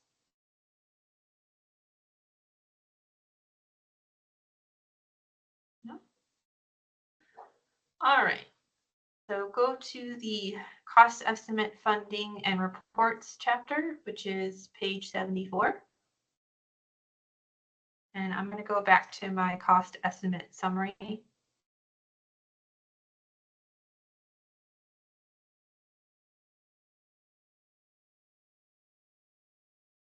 Okay. So you guys should already be familiar with funding. You add funding to your projects already, so it's the same process. You would add your fund package, and then you would assign your fund package to your categories, just like you do now.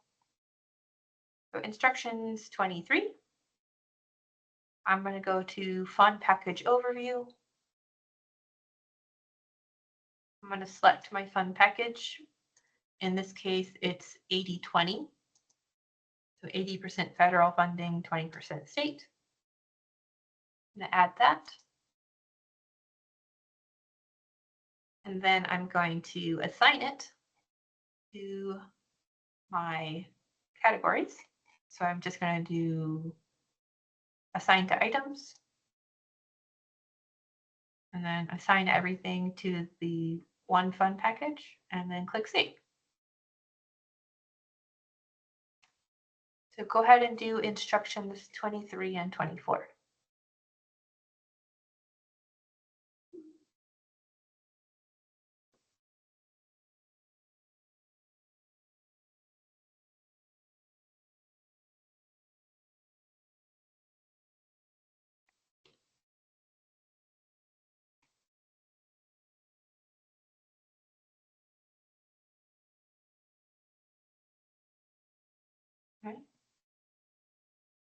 Next up is to run some reports.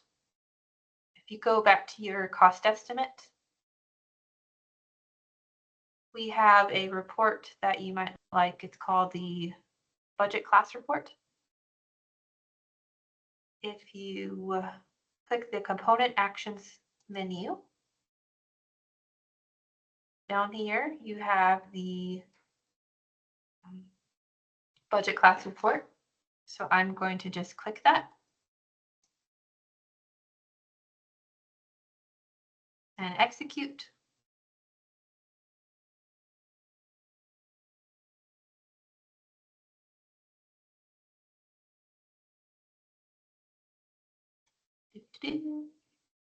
And this report, it'll just list pretty much all of your items and quantities and prices. So you'll just have a PDF printout of what it looks like. So it looks like this. Got your cost estimate name, your phase, the total, and here's your list of items, their quantities, and your prices. So you'll just have a nice PDF printout of your current estimate.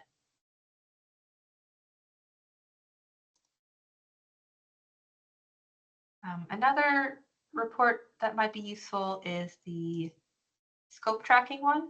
So the cost estimate scope tracking one. This one shows how your price changes over time. So I want you guys all to, just for fun, change the estimate milestone to something else. So change it from preliminary field inspection to, let's say, PAC, final design and row. And click save.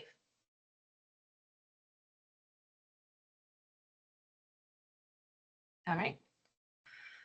Every time you change the milestone on your estimate, we have a system event set up to kind of create a snapshot. And a snapshot is kind of like a picture in time. It'll show you how your estimate has been changing over time. So every time I advance the phase, it takes like a snapshot, and then it kind of keeps like an audit trail of, oh, my estimate went up by 10% or it went down by 5%, as I move through my milestones. And then when I do that scope tracking report, it should show you that. Come on, baby. No, I didn't show that.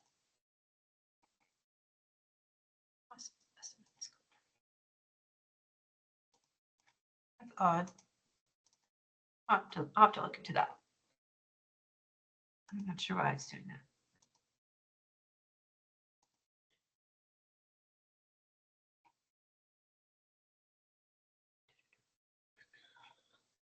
Let me just see.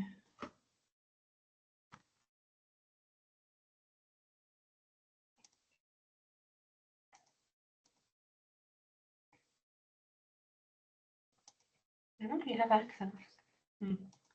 Anyway. I'm just going to skip over that, but the scope tracking report, it essentially just shows you how your total has changed over time, and you should be able to use that in prod. And I'll have to look into why it's not executing here.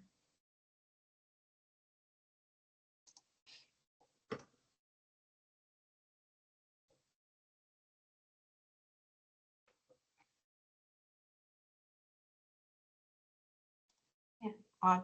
All right. Moving on.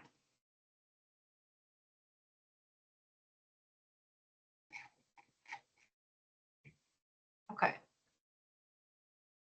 We are at the Designers and Consultants Part 2, Projects and Prime Projects chapter. Any questions before we start this chapter?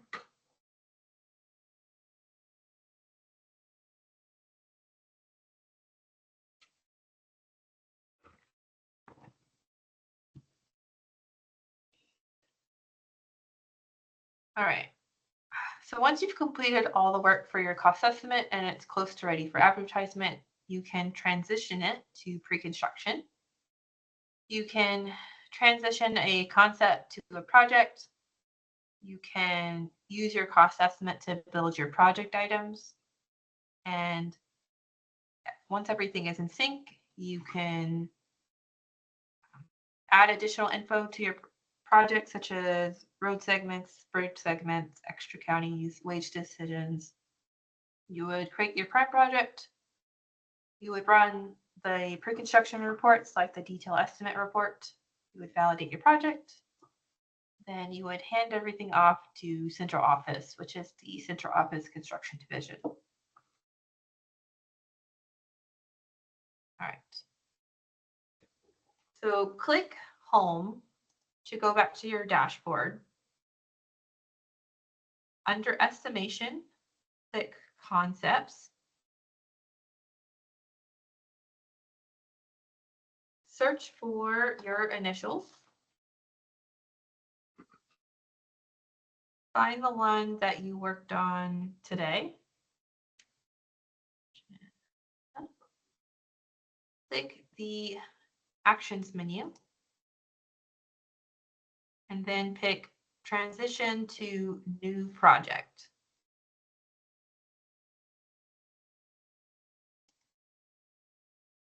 For the naming convention, you'll use your normal pre-construction project naming convention.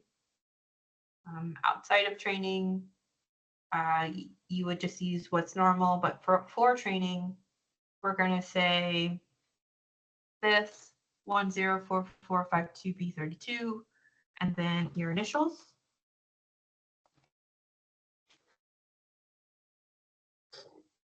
And then click transition.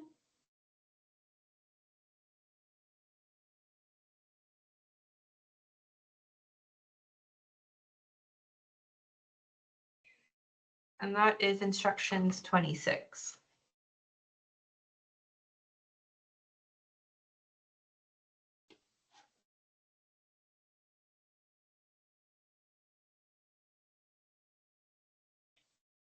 All right. Once you do the transition, you're taking to the project summary. At the bottom, you're going to need to fill in your control group. So this is the normal like 4 to 5 character control group. So like ACD5, MA9, mine is bridge 1, all caps. So make sure you fill that in and then click save.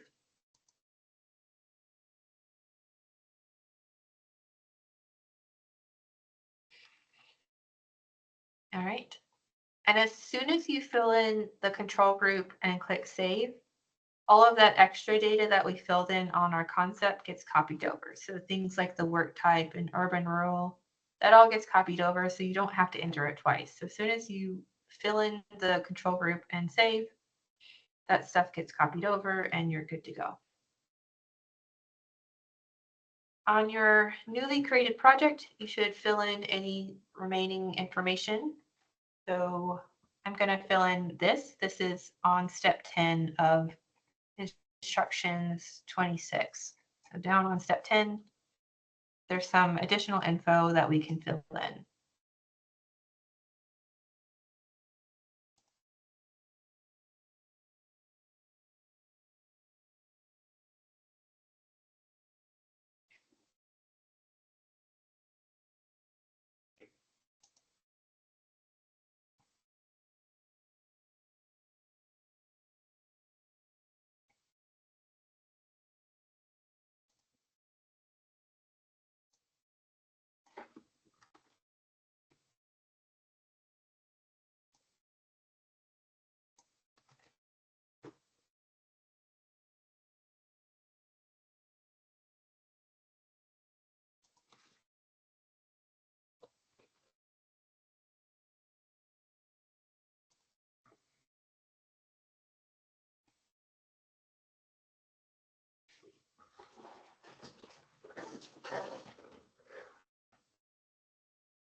All right.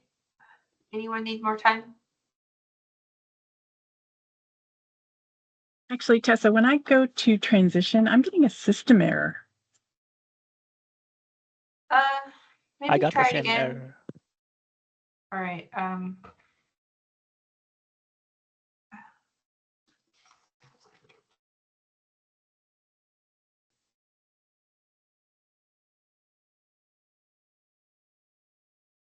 All right, maybe refresh and try it again.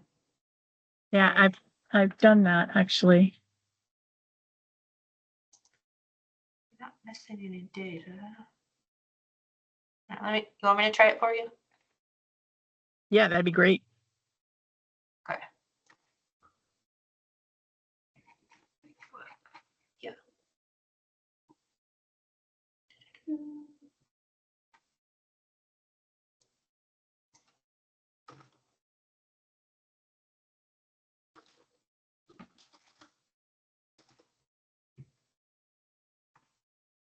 Did you do this? Did you do this yesterday? No, I've been doing it today. Been following along today. Okay. I was just thinking it might be that someone, like when you did this on the Tuesday training, that maybe you already have a project named that. So I just adding a 2 to the name to see if that works. Nope. That's weird.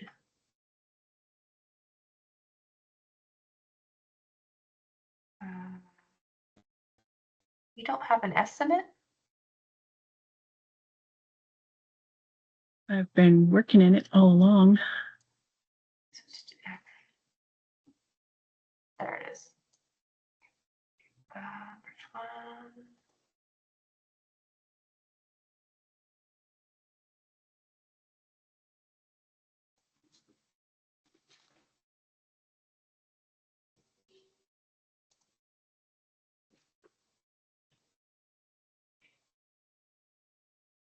I think it might have been the organization access. You had central office here, Oh, okay. and you don't have access. I don't know. We'll see why that was. All right. Let's try it again. Transition to new project. 32.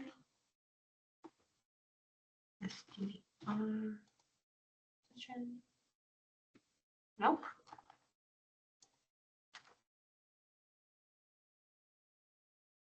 I don't know what that is. Okay. I'll deal with it offline. Thanks. You're welcome. Figure it out later. Actually, I have an idea. Oh boy. Snapshots. R. I think it's this.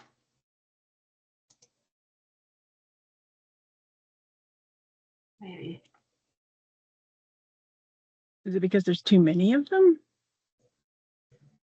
No, sometimes if there is a snapshot that has like a name that already exists, it can't create. So we have the agency option, create a snapshot like when I transition. So it's trying to create a snapshot, but it's running it into like an error, maybe because for some reason. So if you just get rid of those, it'll probably fix it. Because it's trying to create a snapshot, but the snapshot already existed for whatever reason. Got it. Yeah. So try again. Try to transition now.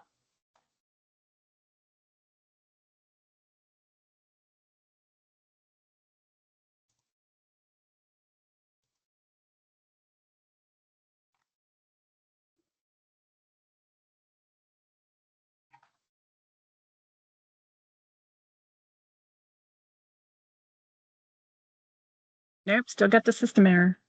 What? All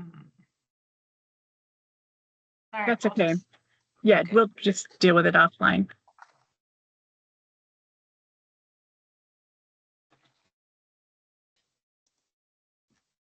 All right. Anyone else having issues, or are y'all good? I'm having an issue. Yeah. Are you also getting a system error? Yes, but mine says training_PS is read only since it has been transitioned. And this is my first time trying. So. You're a PSC? Yes. Yes.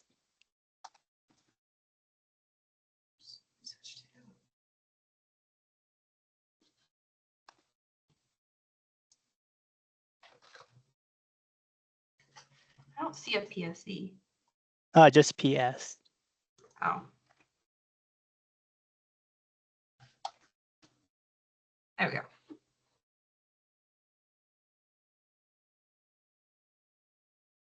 Looks like But I think yeah, I think I think I transitioned yours. Okay.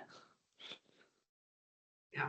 So look for this project and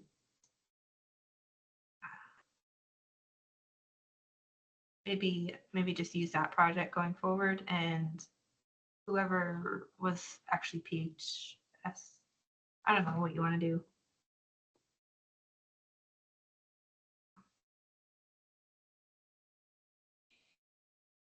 Is there a PHS? Yeah. Yeah. You want to you just want to flip flop, like he can use this one to transition, but call it PS.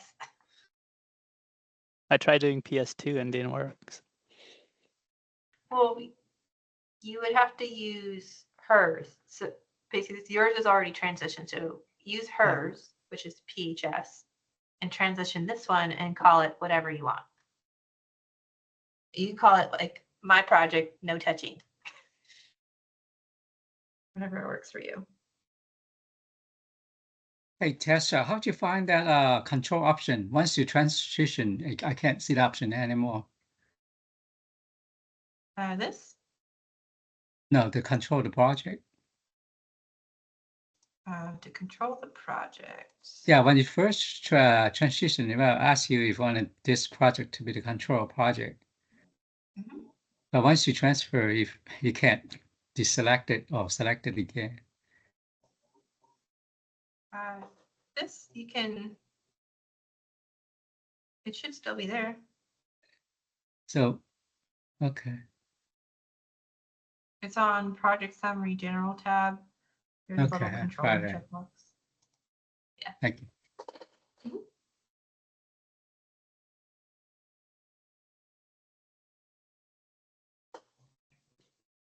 All right. Anyone need more time or assistance?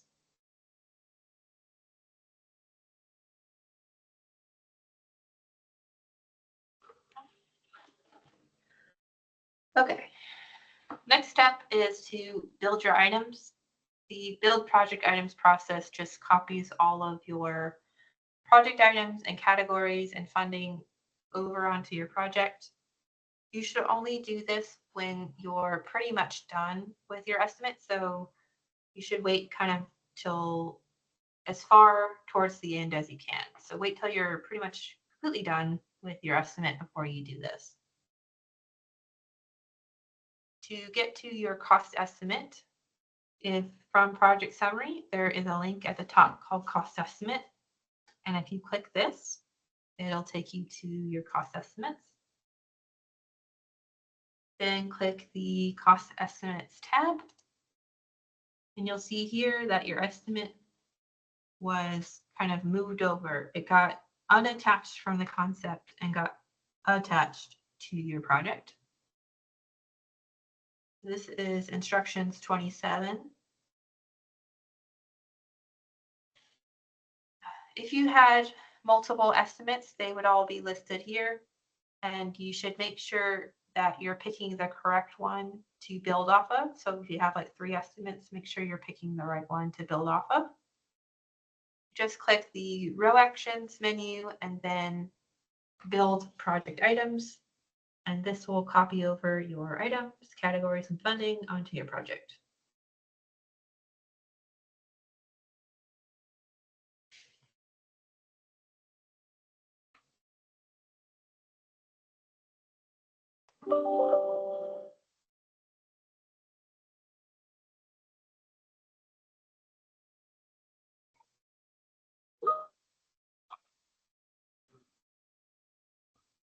Okay. Go ahead and click the project link at the top. Then go to your categories and items.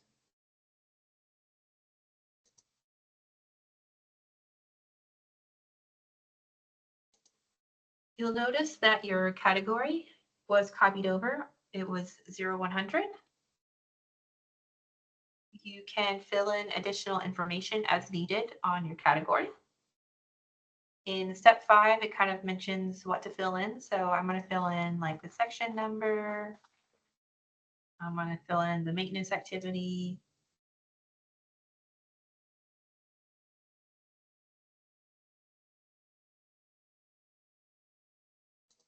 I'm going to fill in the asset type.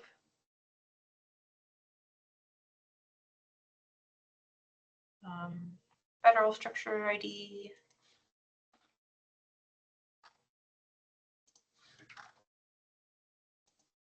And federal work code. And save that.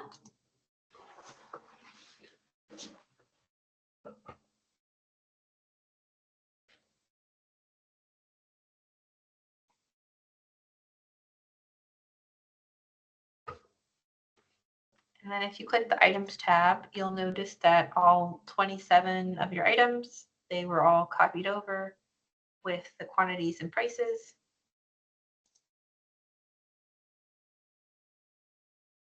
You'll note though, so this is kind of important to note, that on your project items, that you'll notice here that the estimate price is read-only. That's because if you're using estimation, then the cost estimate has control of the prices. So if you want to update any of these prices, you need to do it from the cost estimate. That's why they're read-only here. And that's just a very important thing to note when you start using estimation, is that you have to do the prices from the estimate. So if I want to update these prices, I'll just go open my cost estimate again and change the prices.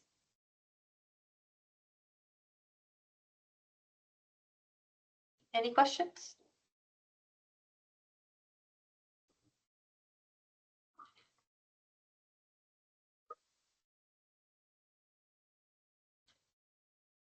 Yeah, I have a couple bigger picture questions. Yep. Okay, so I'm following the fact that we're in cost estimation, we're coming up with concepts. And then we're transitioning it over to projects. I get that. So during preliminary engineering, if you have, someone in one design team like hydraulics doing an estimate and another one in roadway design doing a concept estimate, there we go. Will we eventually have a conversation about how they're brought together, or are we just running them separate and then just kind of combining the reports? What I'm trying to get at is I understand how once you go to, project to a prime and it's combined and how it talks to PCS, but I'm not sure how it works when we're in a concept. Okay. When It's a you're saying separate, bigger picture question is what I'm asking. I get it.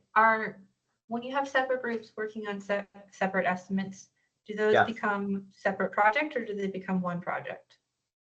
Typically you'll have different projects and you'll go ahead and delegate control to different groups. And the way that you kind of string them all back together again is through the prime. Because when you're setting them up, you actually have full control over those projects and then you delegate it to different design teams. In the concept, I'm not seeing how that's getting organized. It would be similar. And if you see kind of here in the things where like right here is create prime project, it's kind of similar where everybody has like the separate concepts which become separate projects. And then once you get to this stage, you can create the prime, which strings them all together. But the other part that I'm getting stuck on is that during the part of the conversation, what I thought I heard was that we weren't to create the project until we were ready to flip it over to construction.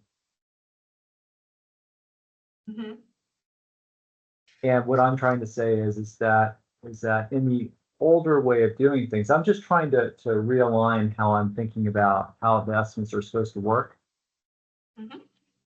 And I'm essentially saying that if we are developing concept estimates through each of our milestones, like from PFI to FI, right of way, so on and so forth, just asking if there's a organizational component that kind of strings together multiple concepts that may be being done by different disciplines during the concept part, not the project. Yeah. I'm clear on the project Yeah. part. Yeah. There is currently no way to do what you're asking.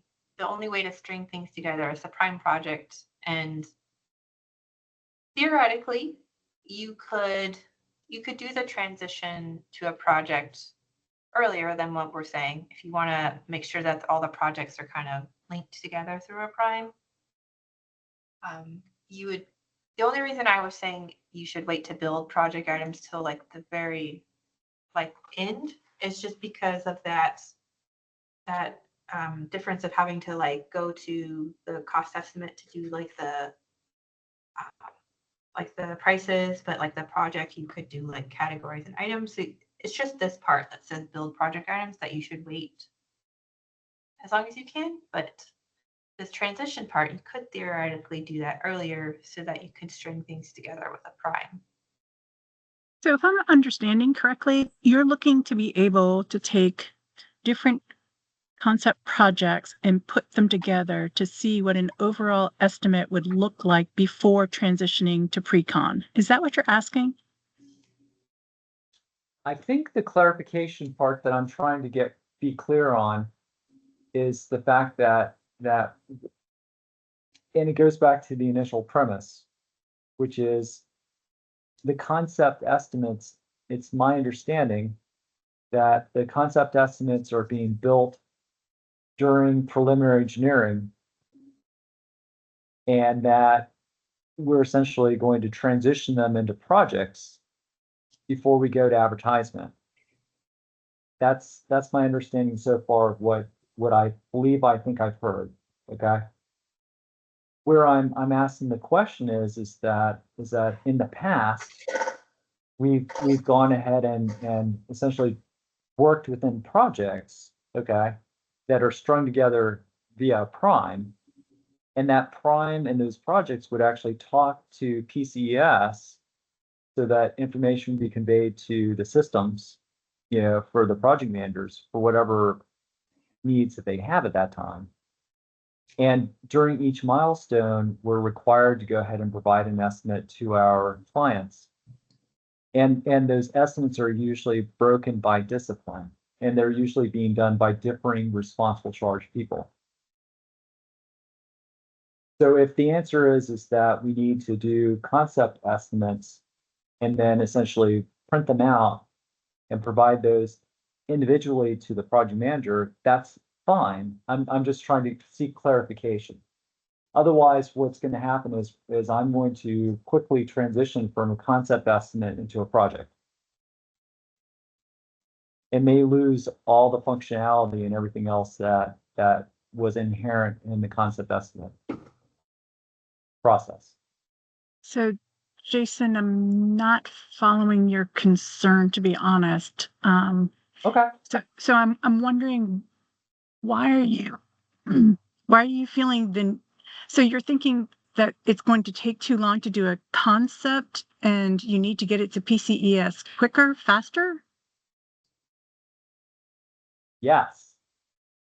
So why would you need to get it to PCES quicker, faster than what you do today? Because the concept is happening earlier than what it would be today. You're earlier in the process. Okay. So when it goes to PCES, you'd be at the same point in the process.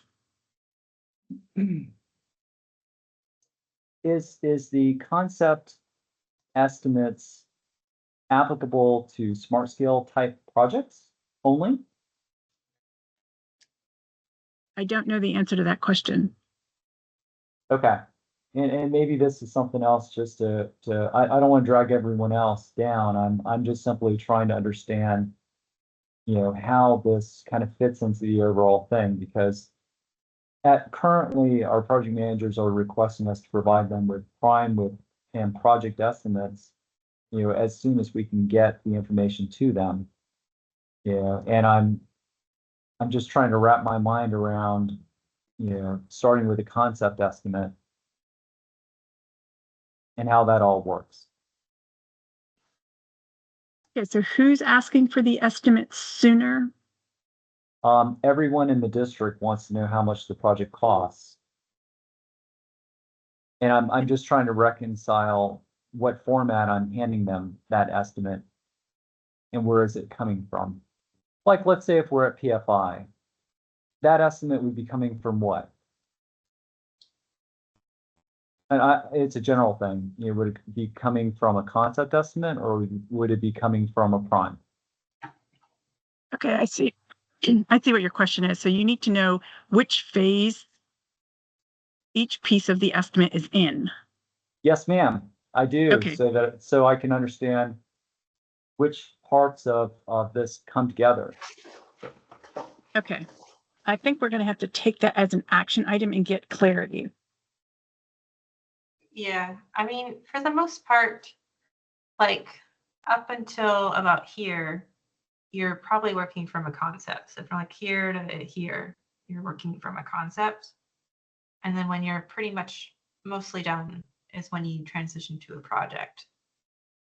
And just keep in mind that if that's the direction we're going in, what that would mean is that there may be a hydraulics concept and a railway concept and a bridge concept, being done in conjunction to do a overall project. And that since there's no way to pull them together, we would essentially be giving those reports to the project manager and saying, here are your different parts of that concept estimate. Because they need it at what phase, Jason? What phase do they need it at? The project managers need to set their scopes and budgets at PFI. Okay.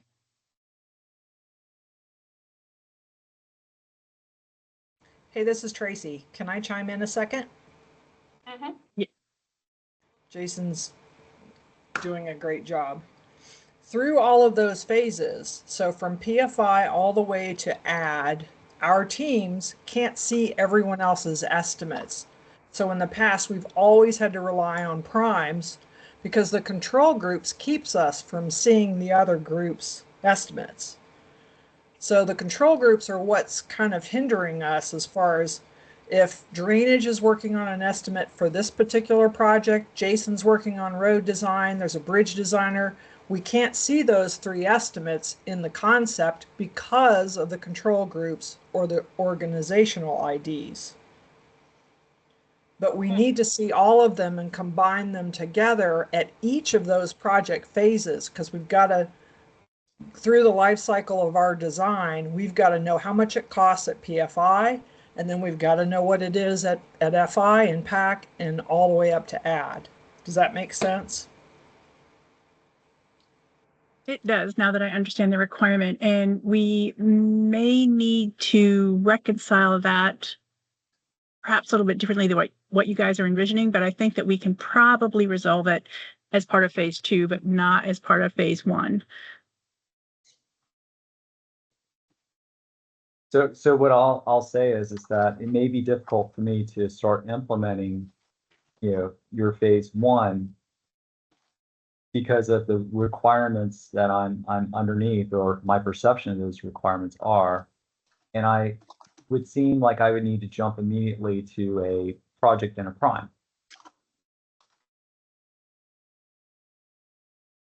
Well, even if you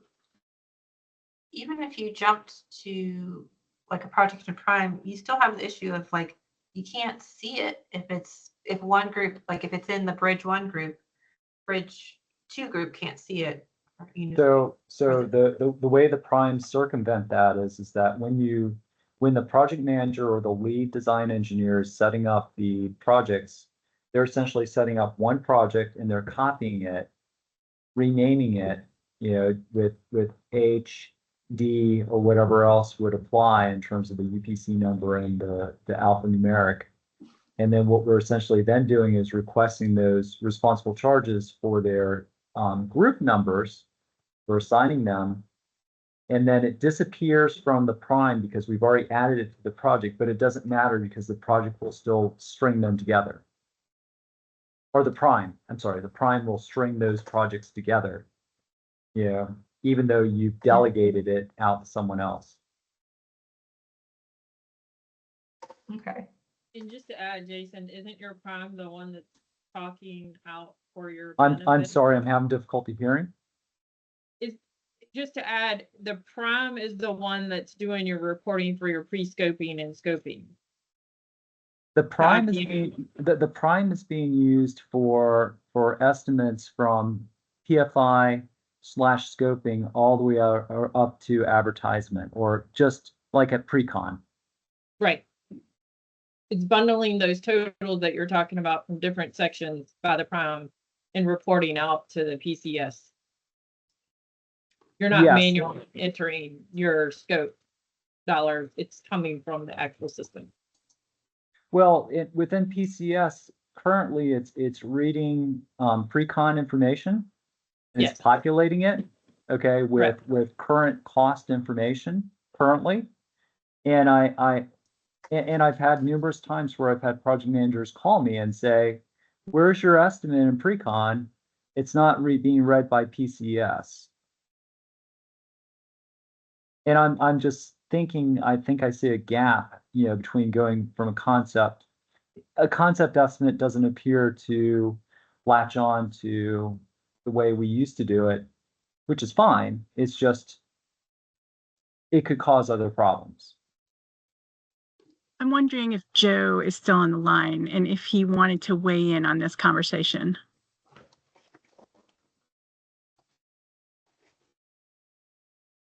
He might have left us. Okay. I think we're going to have to take this one offline and work it through and see what we can come up with. Now, I mean, I have a better understanding of the requirement now.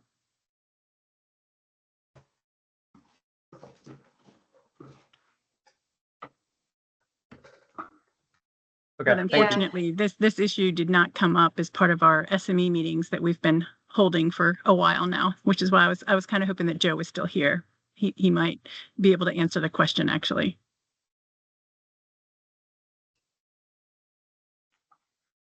But thank you.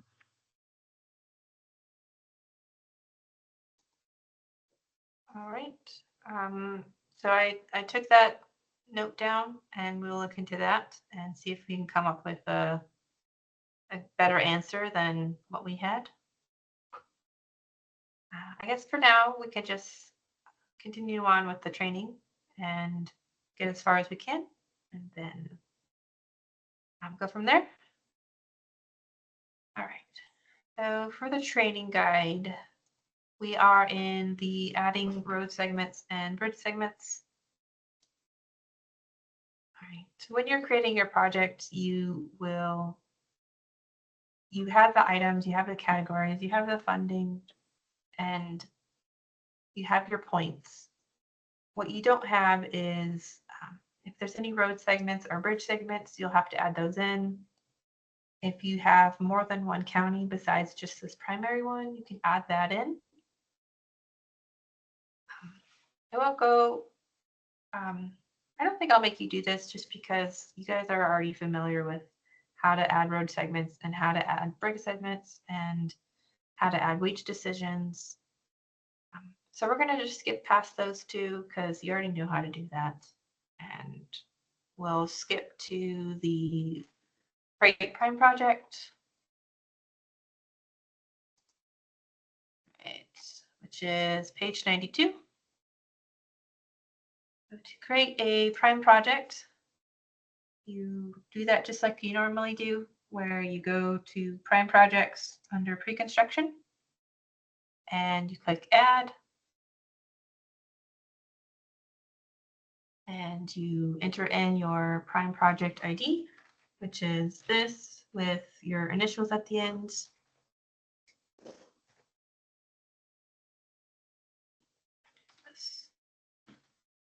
And you put your control group, mine is bridge 1. And then you just fill in the information.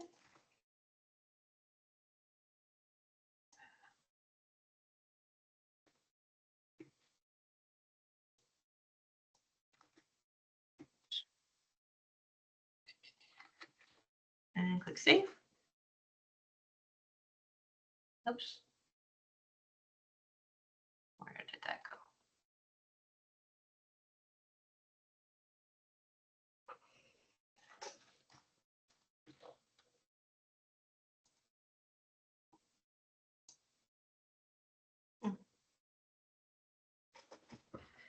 Right.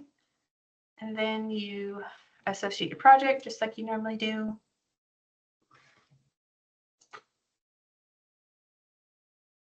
And click save.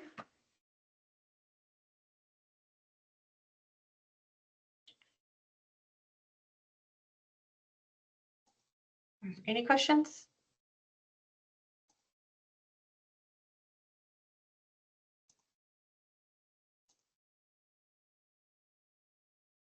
Hey, Tessa.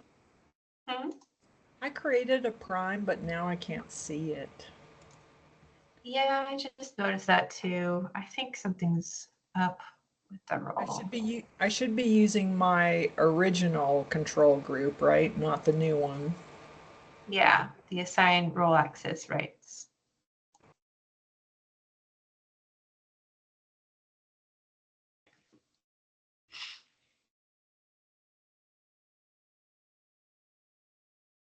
Hmm.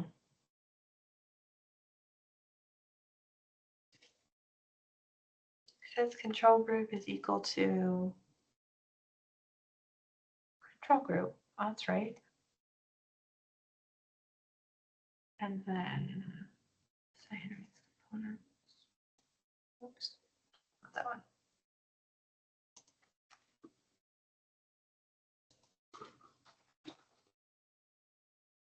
You can see prime.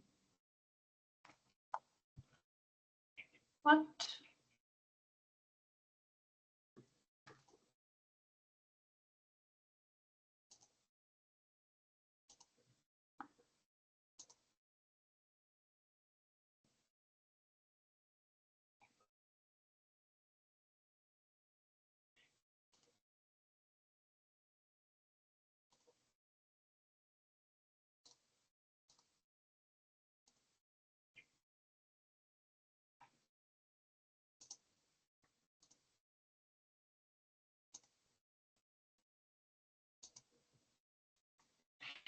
Yeah, I don't know what happened there. I'll figure it out later.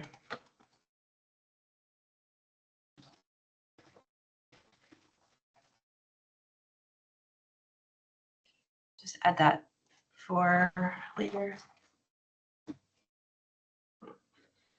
All right. Then, all right. The next step is to run reports and validate your project. So just like you normally do, you do your project validation, you run your reports. And for the handoff, all you have to do is on your cost estimate, you would change the organization access to central office construction division. And then as soon as you do this, you lose access. And that's pretty much it for the districts. And any questions?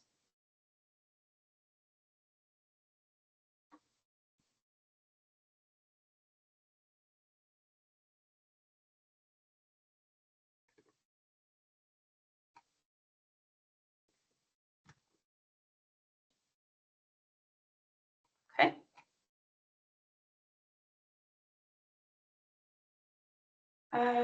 For central office, so we have pretty much done everything for the district designers, and you're here, and central office takes over, and the first thing they do is they change the control group to CD on the projects and the prime projects, so they take control of the projects.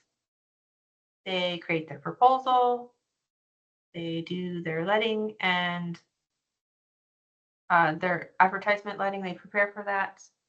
And then to do the EE, all they do is they add a cost estimate to the project, and I will show you how to do that. So on the project, all right.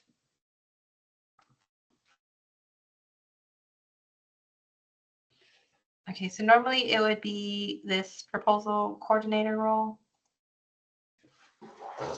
So when they're ready to do the EE, they just add a new cost estimate and they just call it EE dash whatever they want to call it.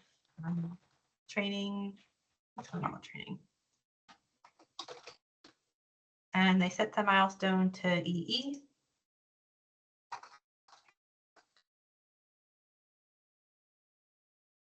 The organization access and central office construction. All right.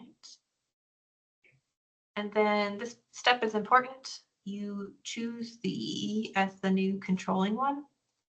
So the EE is now in control of the prices for the whatever you change on the controlling estimate is reflected on the project and on the proposal. You would go into this and you would go change your prices as needed. So you'll notice that when I created a new estimate, so this is the EE estimate, it has all the same items as on the project. So all of your estimates will be in sync. They'll all have the same items and the same quantities. You don't have to worry about like one item having one cost estimate having different items. They'll have the same items. The only difference is the pricing. When I do my EE, I can just come in here and I can update prices. I can reprice using the bid-based pricing. I can just do whatever I need to do to change the prices for my EE.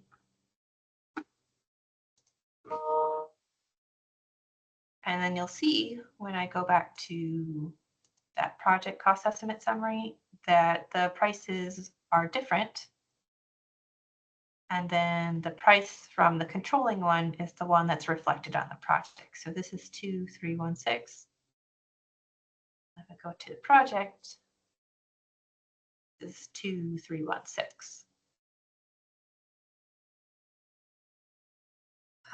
Any questions?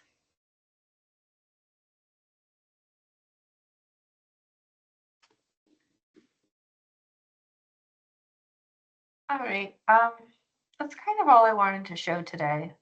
I don't know if there's anything you guys want me to go over again.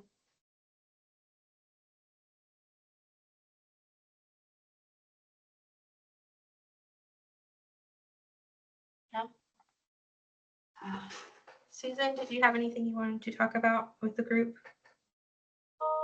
Nope, it just looks like we do have some action items coming out of this session for sure. We'll definitely be looking at, the phase issue for phase 2. Actually, there's a couple of issues we need to look at for phase 2, including mobilization and then the cost indices. So stay tuned for phase 2. But again, we need to get phase 1 up and running and make sure that it's stable in order to move into phase 2. So we thank you for your patience and for bearing with us as we kind of move into this new tool set. So thanks. Susan, you said something about this was recorded and we could watch it again. Yep. How are those of us outside of VDOT, how can we get a hold of that? Do you have access to the Econ Knowledge Base Camp? Did you fill out an IT 3536? Are you not on the VDOT network at all? Oh, I am. I have a COV account.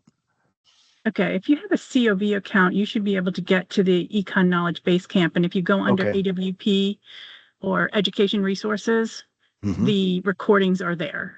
Okay. So just go into, just go under AWP Educational Materials, look for the estimation file folder, and then within that file folder, you'll see the video recordings and they're dated. Okay. So you'll be able to tell which class you participated in.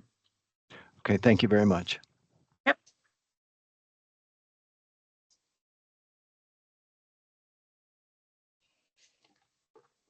All right. Any other questions or thoughts before we wrap up?